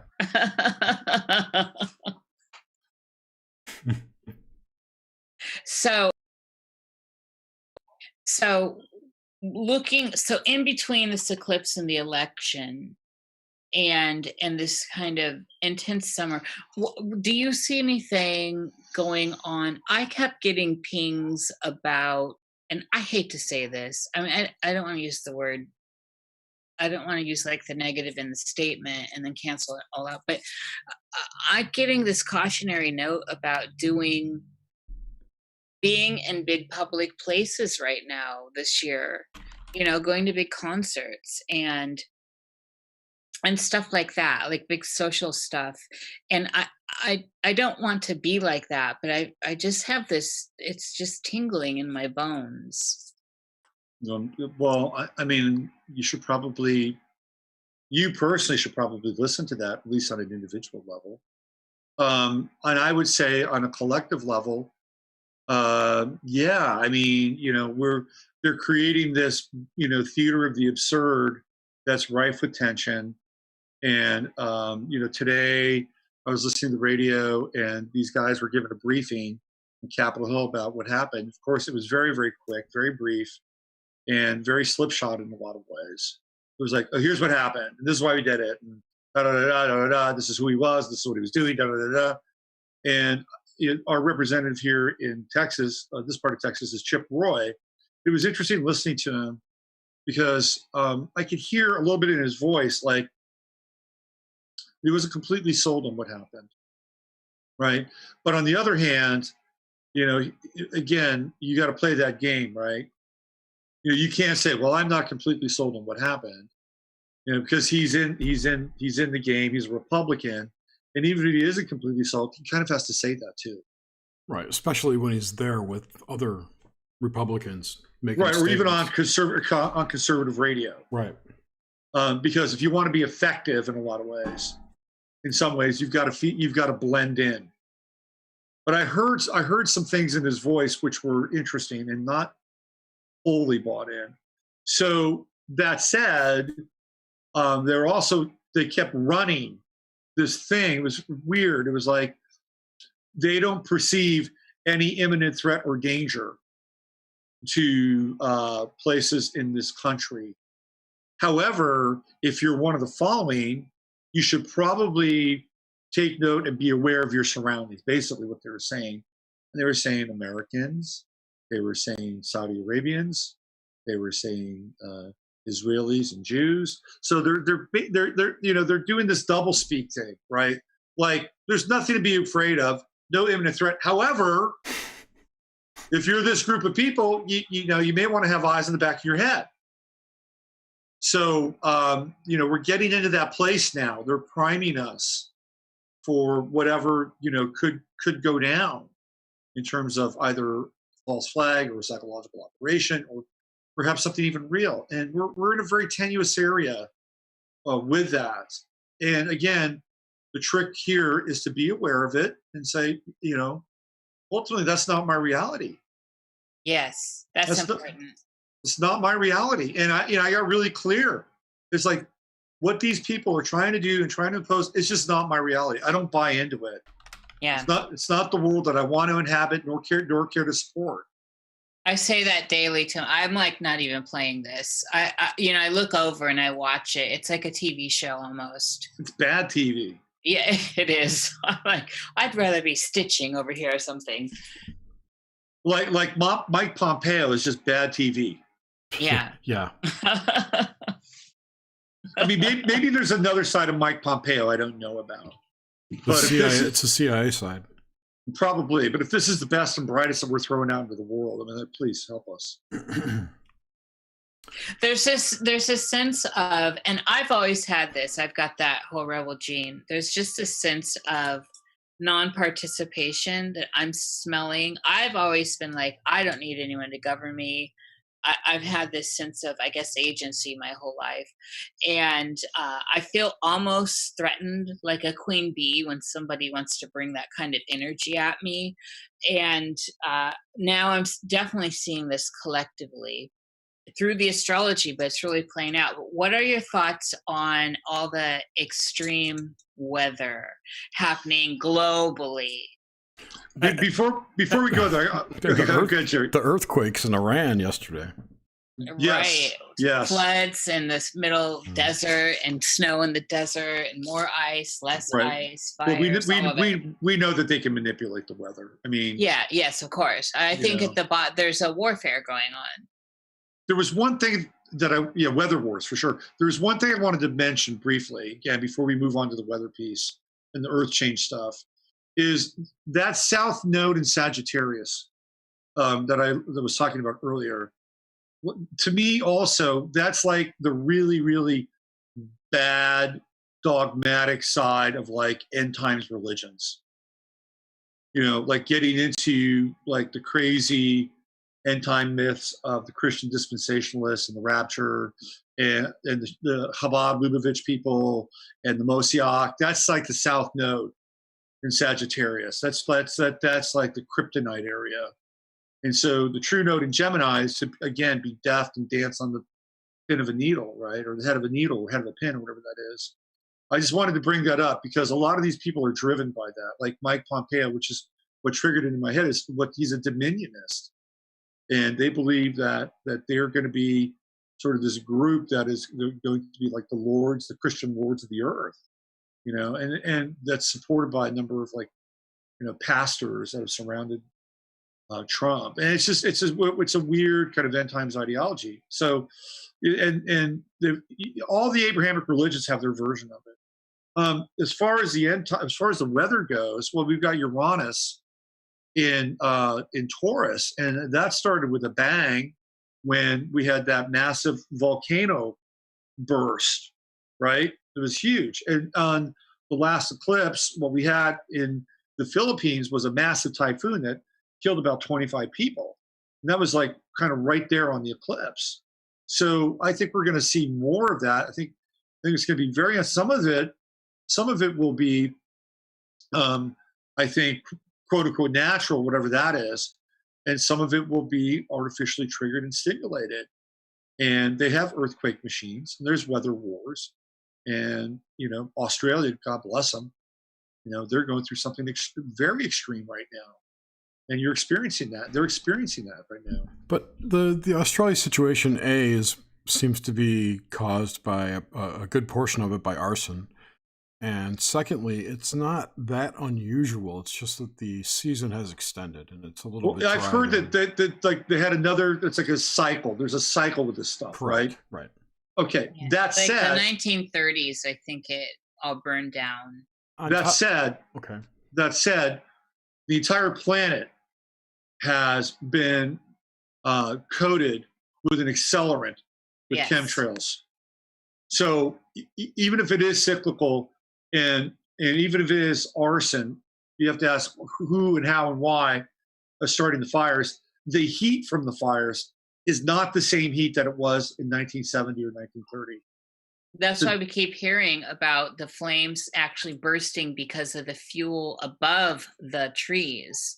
They're like, I was just listening to Max Egan talk about that. Like a flame ball would, you know, have a projectile and then burst because of all this, the chemtrails. Basically. I have a friend who's fighting the fires in Australia, and he's never seen anything like this before. Obviously, it's cyclical, but you know, even the fires in California. The heat from the fires in California were like hellish. Yeah. Same out here. They were jumping the river here, the Columbia.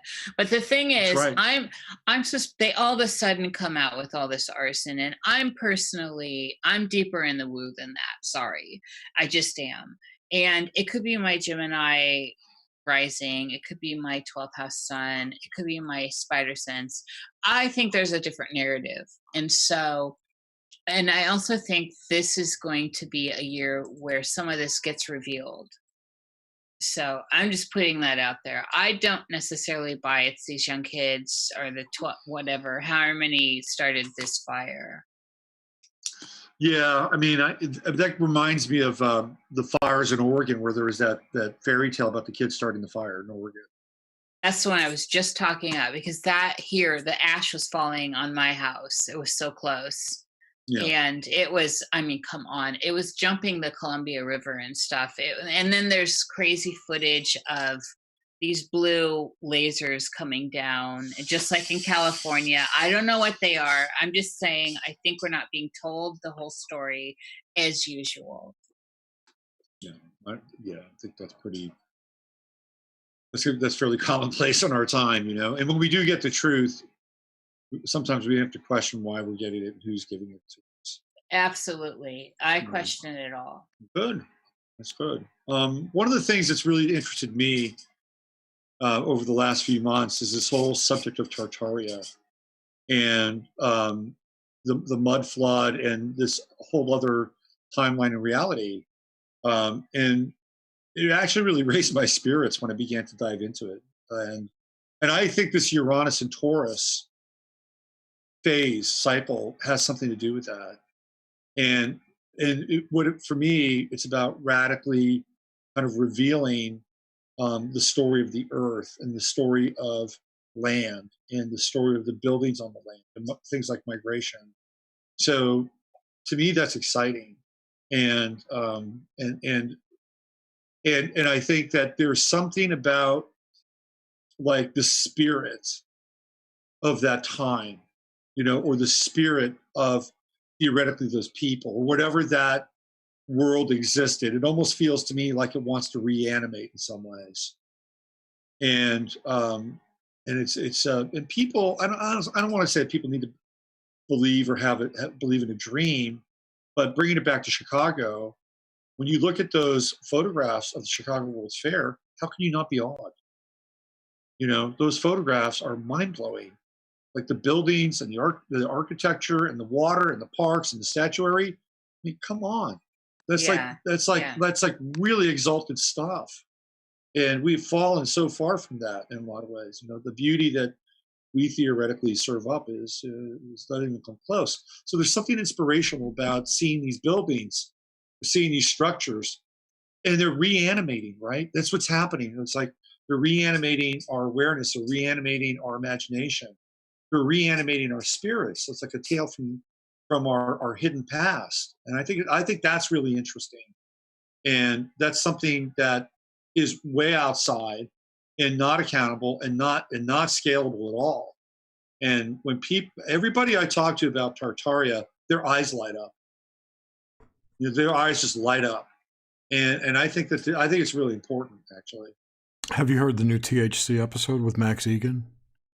Everybody sent it to me. I haven't listened to it yet. It's on my list, but it's all about mud floods and Tartaria and how fucked up the timeline is. And right. So Jay Widener and I did a show on you were sorry, you were almost dead. You weren't there, but Jay Widener and I did a show on this on his channel. Yeah, on his channel. Yeah, you missed the best show ever, man. We got into it really deeply, and I was like. I was obsessed. Like I was like I was just watching, all these videos. It's like download. And then I started to do the astrology for around 1840, 1849, 1850. Mind blower, freaking mind blower. Guess where Uranus was? Taurus. Hello. Oh wow. Yeah. Right. So to me, this is the big story. And when you look at kind of the potential, not just with the buildings and the beauty and the architecture, hey, what about that free energy stuff? What about the what do you call it? The antiquitech, which is what John Levi calls it. And hey, guess what? They were probably taking in telluric energy, and then the city itself was a freaking grid that they were able to transmit and light the place up. And and it's just so contrary to like the planetary doom and Greta Thunberg. You got to get rid of your oil, and you got to get rid of your coal and your gas, and put on an ash cloth. And if you're lucky, you may get a ride on a public bus. Right? It's a return. It's like a return to the dark ages without any kind of imagination, without any kind of spirit.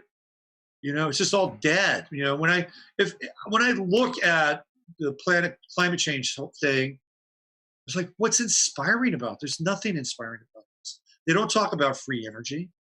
They don't talk about anything being really, truly egalitarian and the explosion of the human spirit.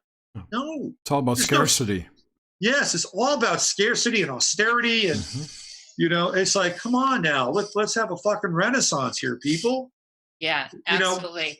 Well, look at this. What the Pluto and Saturn stuff goes back, what, 500 years to the Gothic period, the Dark Ages, right? Oh yeah, yeah. So, The Pluto Saturn stuff is really interesting. Like, you want to So- go back. What about the We're solar dealing with minimum that, too? right? The solar minimum's coming as well. The solar minimums, but with this narrative of the scarcity and austerity and the Dark Ages without the Renaissance, plays in line with this juxtaposition between Uranus and Taurus and Saturn and Pluto. And the Saturn and Pluto stuff is like, last time we had this was the Dark Ages. There's something big going on with that narrative.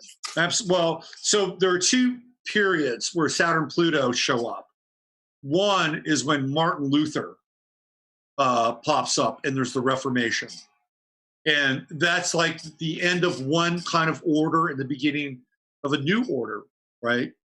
So the Catholic rule, and I don't want to really get into the weeds of Martin Luther because he's a very controversial character. Like, really, who was Martin Luther working for? You know, I mean, that's a whole other show. Yeah, that's a whole. Right. So, but it represents something significant, because the hegemonic order, whether it was good or bad, now had this new threat. And this new threat is this new organizing principle, which evolves out of it. Now we can bring that forward, and we can look at, you know, Greta Thunberg, and that's another organizing principle.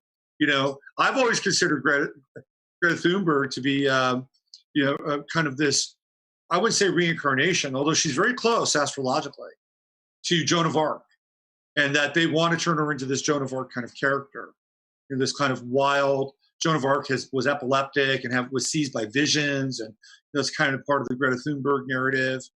And as a result of that, right, bringing us into this kind of, you know, much darker period.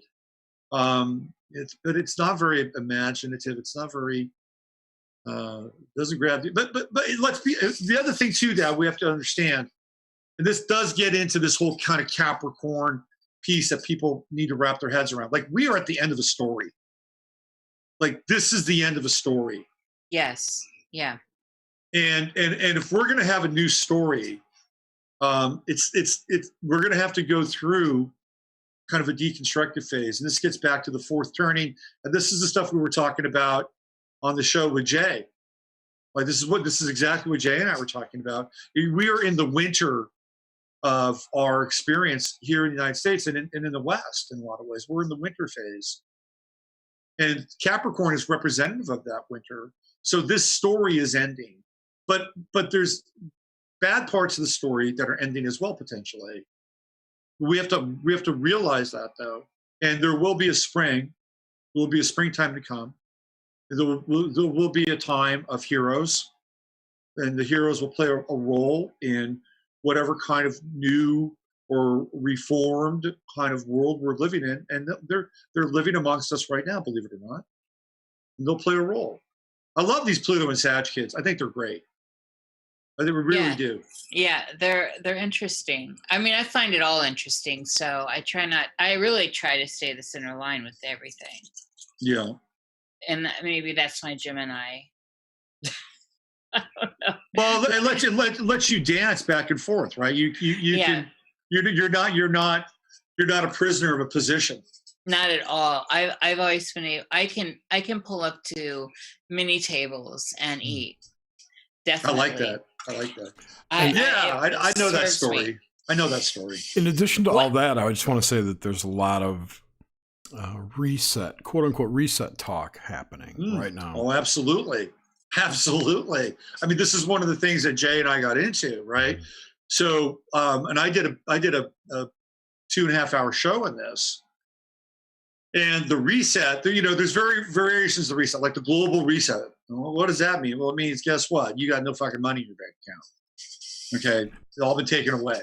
That's just one level. You've also got the whole mud flood global reset. Well, that's where I was going, right? But it starts off with the, everybody gets their debt zeroed out, but there's this new economy and there's a new way of transacting with this economy.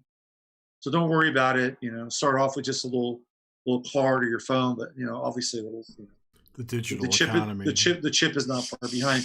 But getting back to your point, Jerry, about the mud flood reset, that's going on right now. I mean, again, I watch a lot of media, and brother, you and I are being written out of history. Yeah. We are being erased. And the other thing that I continue to find, and again, without any sort of bias, I'm just witnessing, is that all across the media, whether it's commercials, whether it's movies, whether it's TV shows, that the really big thing now is interracial mixing. And not just black and white, by the way. Right. Like there's a commercial out for, I think, Verizon or AT&T, and it's this family called the French family. That's their name, the French family. And he is theoretically Caucasian, and she theoretically is Asian. And what you have is the Caucasian Asian family blended, right? So it's not just one kind of version of interracial mixing, like the typical black-white thing. Like they're taking it to new levels now. Right. The Blasians. Right. So the whole idea is to create this new species. Have you ever seen that movie with Tim Robbins? It's a Jacob's Ladder? No. It's the what is it now? Shit. Look it up. It's Tim Robbins and what's his name? Winterbottom. Michael Winterbottom, I think, did the movie. And it's something like 24. There's a number in it. Back to 1942? No. This would have been from the 90s. What's the name of that damn movie? I'm looking. I even have it. Who's the other guy? Tim Robbins is in it. Yeah, and I don't know who the other guy is. It's Tim Robbins and this woman mostly. I see Code 46. Code 46. Have you ever seen Code 46? Never heard of it. Code 46 is the future. It's the future. Michael Winterbottom lays it all out in Code 46. Yeah, he's the director. Got it. Yep. So Code 46, it's in the future, and it's this miscegenated, hybrid, fused kind of reality where you don't really know kind of what a person is. And the language is this polyglot of Spanish and Chinese and English. But there's also other things going on, in that there's cloning going on as well. And I don't want to spoil it for people because it's actually a pretty good movie. And Code 46 applies to a violation of a certain code that Tim Robbins winds up doing. He violates a certain code. I don't want to talk about it. But that's where they want to take this whole thing. There's no historical perspective. There's no kind of racial, national, or cultural identity. They want that to go away. The people that are kind of, playing the grand eugenicist on the planet want a race and a species of people who really are malleable and very programmable. And again, bringing that back to the true node in Gemini, which is what we're talking about, that's also going to be endemic of that. We're going to see a lot more of that. And that gets into the mud flood reset. And, and again, I'm using kind of a graphic analogy, but it's the same kind of dynamic that theoretically occurred during the first mud flood, was that a whole group of people came to a new land, and there were a bunch of buildings that they didn't build and that they inherited, right? Right. So what's happening now? We're having these massive waves of refugees coming from North Africa, South America, Central America, Middle East. They're showing up in Western Europe. They're showing up in the United States, and they're occupying and being a part of these buildings, this culture that they didn't build, they weren't a part of. It's kind of this, reanimation of that version of the mud flood. That's what I've been able to deduce. And I'm not judging these people, but you can make the analogy. It's not that hard to connect the dots here. While another group of people are being written out of the script. That's all happening. One of the things that Egan brings up in that interview, not to go back to it or harp on it, is that the purpose of world wars was more of a depopulation and to destroy culture. To destroy culture, absolutely. You go back to, I was looking at this, I think it was either yesterday or today, and I think it was yesterday, and the amount of people that died in World War I, if you can believe the statistics, is off the charts. Yeah, millions. 60 plus million. Think about that. And they destroy all the grand Tartarian architecture. Yep. They're able to redraw the map of Europe. I mean, horrible. Mm-hmm. And then it's like, well, we didn't do enough. Let's do it again in World War II, and let's bring the communists in this time. Right. So I think now we've got some kind of soft depopulation going on with what you're talking about. It's more like a World War III is not acceptable anymore. No, silent weapons for a quiet war, right? Right. That's where we've been for a long time. And whether it's plagues or our food or our air or our despicable entertainment, the programming that unfortunately a lot of us have gone through and just sort of summarily bought into, and the programs are all over the place, man. And if you want to really be free, get free, you've got to deprogram your programming. And then once you deprogram your programming and kind of get back to baseline and start to see where things are at, then you can begin to speak truth to power. You can't do it unless you deprogram the programming. We all have programs. But the trick here is we're dealing with this AI virus, and the deeper in we go, and I think at some point it already happened, and there was like an event horizon with this whole AI experience, and where it has a sentience, and therefore it's almost like that whole D-Wave thing, but not, where it hit its event horizon, and then it is able to move in and out of time constructs.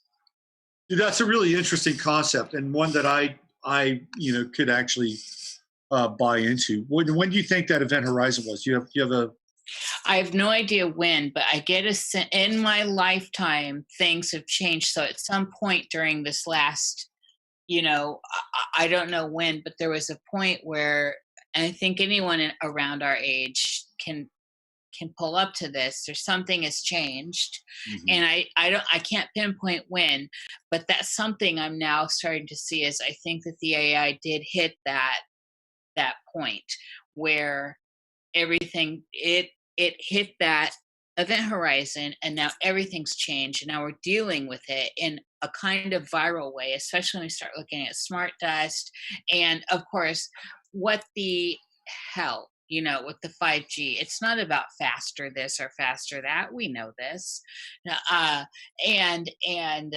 Internet of Things and all this. I think, and the actual, Robert, the Tolpa aspect of the internet and of the cloud, where people are also just willingly throwing themselves into it. More people are online than they're offline. Yeah. Yeah. So it's just this constant. It's feeding. It's like its own. It's like a thing. But I believe it's here already. And when I say non-human, that's what I'm talking about. Yeah, that's really interesting. So probably likely related to CERN. That would be my guess. Yeah, I mean that would be logical, right? Mm-hmm. Yeah. There's one of my favorite movies of all time is Rollerball with James Caan. And I remember. I love it because it is like the height of stylized 70s sort of, sci-fi future fashion and architecture. And James Caan, is always rolling around these really cool pantsuits, right? So one of the things that happens to Rollerball is he's like the Tom Brady of the future, and he's so big, so iconic, and everything's run by corporations. And corporations can determine where you work, where you live. It's this kind of corporate, sort of like the kind of a Chinese version of corporatocracy, corporate control. Like people go ahead. It's the Shadowrun arcology. If you ever played Shadowrun. Okay, what is that? the corporations are basically small countries, small governments. That's right. In That's and of right. themselves, yeah. Right. So what happens is that James Caan, who plays kind of a brute, is getting kind of fed. They want him to retire, and because he's getting too powerful, and he doesn't want to retire. He wants to know who's asking him to retire, and he eventually meets all of these challenges and tests, and he goes to Switzerland to basically have a one-on-one with the computer that's running the world. And, you know, if I'm not mistaken, CERN is in both France and Switzerland, correct? Yes, that's correct. Yeah. And Belgium too, I think. I think Yeah. it's like on 3 countries rather. So to your point, and that's not the only movie which has had this massive supercomputer kind of running things, but in your definition of it, it's more than that. It's a thing, right? It's an actual thing that can manipulate reality. That's what you're really talking about, right, Nish? Yes, but it's a thing, but it is like a hive thing with tentacles everywhere. So let me ask you a question then, because I actually have had kind of visions of this in some ways.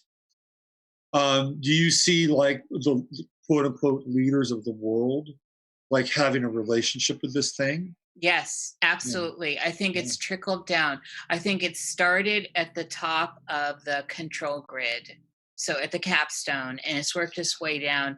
And now I'm seeing personally in my daily life, I am starting to encounter what I think is ground level, the folk infiltration of what I'm calling it a viral something or other, but you're getting the context of where it's coming from as I speak. So yeah, I think it started at the top and moved down. Interesting. Well, that really gets into a lot of the Capricorn stuff too. And, you know, at the top of the pyramid and the third eye, Yeah. because that's what Capricorn represents. And I've been, you know, sort of tracking this as well over the last year. Earlier in the year, there was a consortium of 185 of the top Fortune 200 companies. And they all held a round table and they all came together and held hands and sang Kumbaya and said, we're going to put people over profits. And that's bullshit. Yeah. You know, Well, I mean, when they started calling companies entities and giving them human rights, we knew this was bad. so what they're trying to do now is position themselves as being the good guys, you know, warm, caring, you want to trust us. Yeah. And to that end, they're doing everything in their power to play the Pied Piper to the millennials and the post-millennials, which are Gen Z. And they use characters and figures like Megan Rapinoe and Colin Kaepernick and LeBron James, whoever else they want to, you know, dangle out in front of the masses and say, okay, they represent us at a corporate level. And that's what Colin Kaepernick does. He represents Nike. And, I'm sorry, LeBron James. And LeBron James is a Capricorn. And born the same day as Tiger Woods, by the way. And so that is no different than throwing on a humanoid mask over a robot and naming it Sophia. Yeah. So that it's relatable. Yeah. And you know what's really interesting about that too is that LeBron has a son, Bronny, and he plays basketball at this high school in Southern California. Very, very nice high school, by the way, or Redlands or something like that. Anyway, when he watches his son, he goes way over the top. Like if as a parent, I'm fucking embarrassed watching him. Like way over the top when his kid does something. So it's almost like, you know, he has these moments where he doesn't have to be Sophia or the robot, and it's like way too much. Like it's almost like in that setting he can overcompensate for the other things that he has to do. It's kind of odd. Yeah. But, yeah. We're coming up on almost 2.5 hours. I wanted to get the 1221 stuff in before we wrapped, if we could. All the- 12/21 of this year, of this coming year. Apparently, there's several alignments happening on that day. Right. Let me go into my my charts here, and I've just been focusing on these eclipses. Which are major, but there are people. The Woo engine is turning on this 12/21 already. So how many days has it been from 12/21/12 to 12/21/20? Like, Jerry, can you like they have that program that lets you I'm looking up right now. Yeah.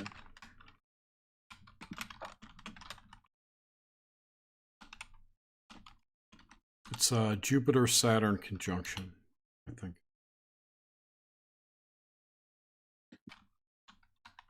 Oh, that's really funny. This is really funny.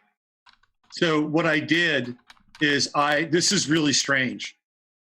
So I don't always create new charts. I'll go through my series of charts. If there's somebody whose chart I don't want, or I'm not going to use, I'll just kind of like, wipe them out and do a new chart. And I picked this one person, and their birth date is December 21st. Synchro. I need my bell. Ding. So there's 2,922 days. 2,922. It's 11/22, 33. Interesting. Wow. Numerically, that's pretty potent. All right. Let's do a sunrise chart. But yeah, I can totally see how it's the end of that cycle of the 2012 cycle, just like the Trump's election was the end of the 9/11 cycle. Absolutely. On 11/9, yeah. Exactly. So I took New York City here. New York City. Yes, as the sun rises over the great United States of America, 7 a.m. So we have a Jupiter-Saturn conjunction in the sign of Aquarius. So this would be, that's interesting because they're conjunct and they're really tight, like 426 and 427, or 026 and 4027. This is interesting. It's actually the first time I looked at this chart. And it's happening on this day. So technically speaking, right, Aquarius represents the new age. It represents the hope of this kind of new dawn. It's always been kind of connected to that because of the precession of the equinoxes and moving out of the age of Aquarius into the age of Pisces and Aquarius. So this is interesting that this conjunction is happening on that day. And there's also another exact conjunction, and that is the Sun and Mercury, which are at 0 Capricorn.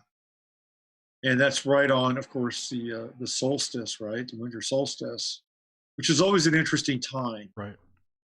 And then we have I just chose this time for the ascendant, which is a 25 Sag, and that's conjunct the galactic center. Mm-hmm. So there are some very interesting things here with this chart.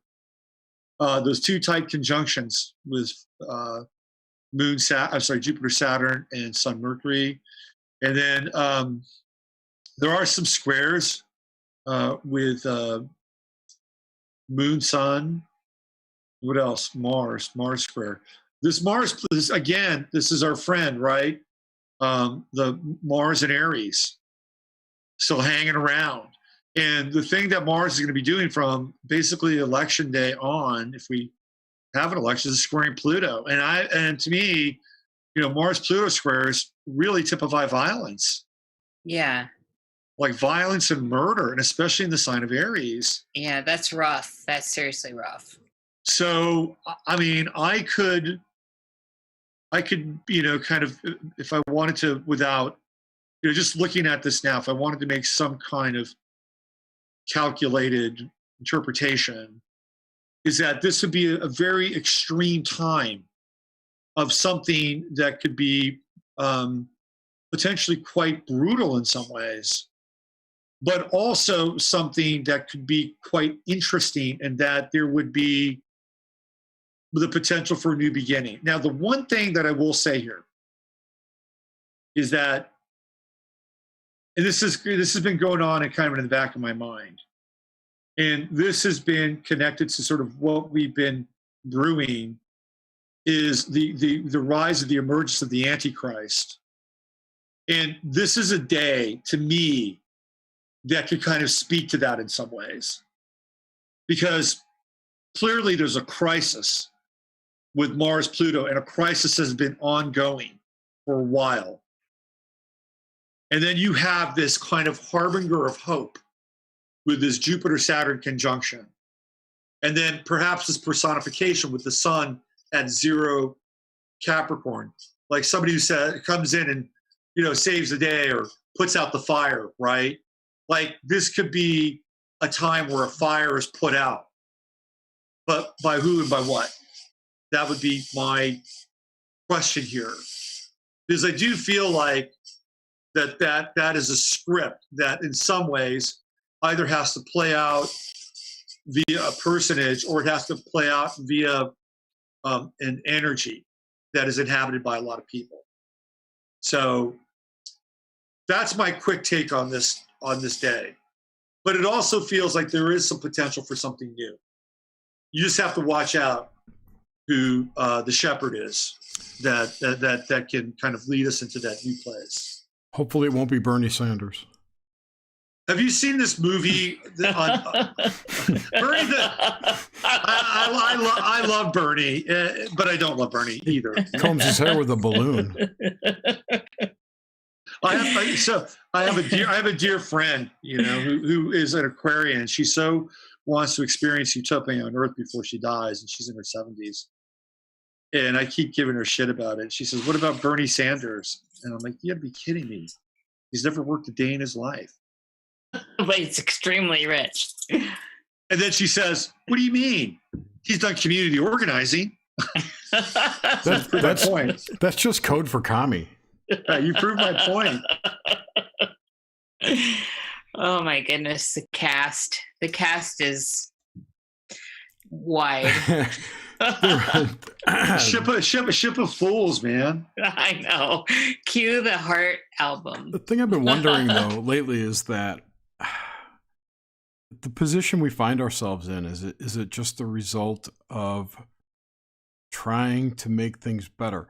And I always like to I think of it as do you remember the movie Contact with Jodie Foster? Yes. Do you remember when they changed the design of the seat because it was safer?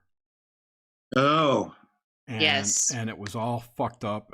And once it broke free from their changes, everything was smooth and calm. Right. That's kind of how I see what the situation we're in now is, that there have been so many attempts to make things better and safer and whatnot, that we're just at that point where it's about to break off and everything's going to be smooth and calm. God, that is a really good analogy. I could see that. I could totally see that. Yeah, there is this kind of this overreach to create some weird kind of order and perfection that is just unnatural. Totally unnatural. I feel like we've just gone up the top when you're getting on a roller coaster in that first rise and you stop and it kind of goes back a little. Yeah. And you know that you can't get out now. And so it's like that fear, but you move forward. I always throw my hands up. I might just go with it. But has there ever been a roller coaster where you're waiting in line and you're actually kind of scared? Like, you ever gone on one of those? Every time. Yes, I have stepped out of line though when I was little. Like, I'm not doing this. And then come back around. Like, I have to mentally sometimes. I have a terrible fear of heights. Oh, wow.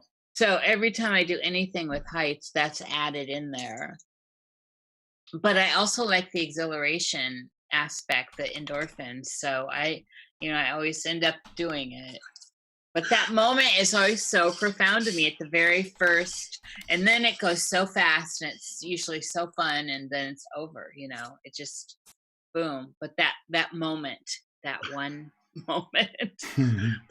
There's this ride. It's somewhere at a theme park in Florida, and people. It's like two people, and they're put in this thing like a slingshot. Have you ever seen this thing? And they yes, I have, and all the videos on YouTube where they're passing out. Yes, I must have spent at least 2 hours watching these pass out videos. Me too. They're hilarious. I can't believe that people would pass out from it. It's like, wow, what's going on? And then they deny that they pass out. Right.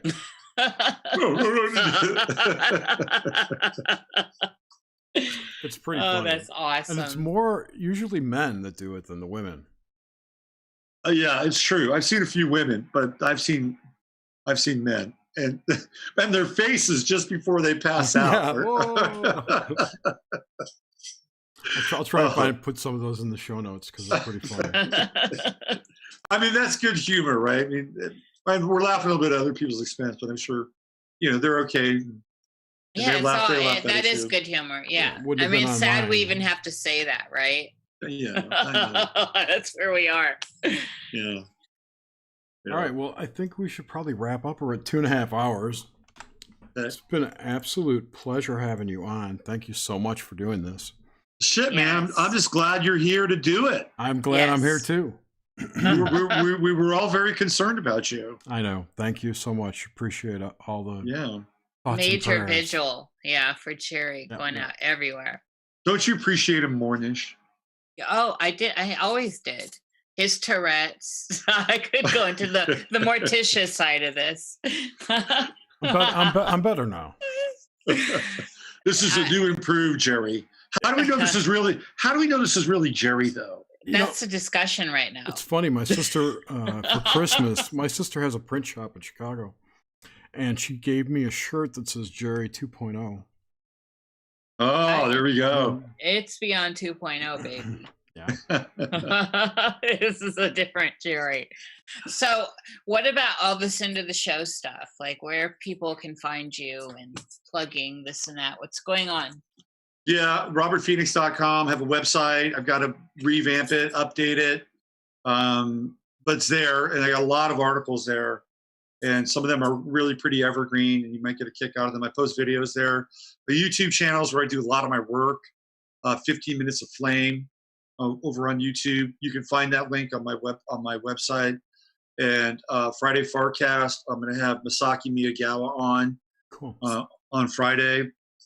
And we've got a few little Gemini tricks up our sleeve for the Friday show. And if you guys haven't in the chat or watching this, if you haven't discovered Masaki's work, you should really check it out. Interesting cat. Very interesting cat.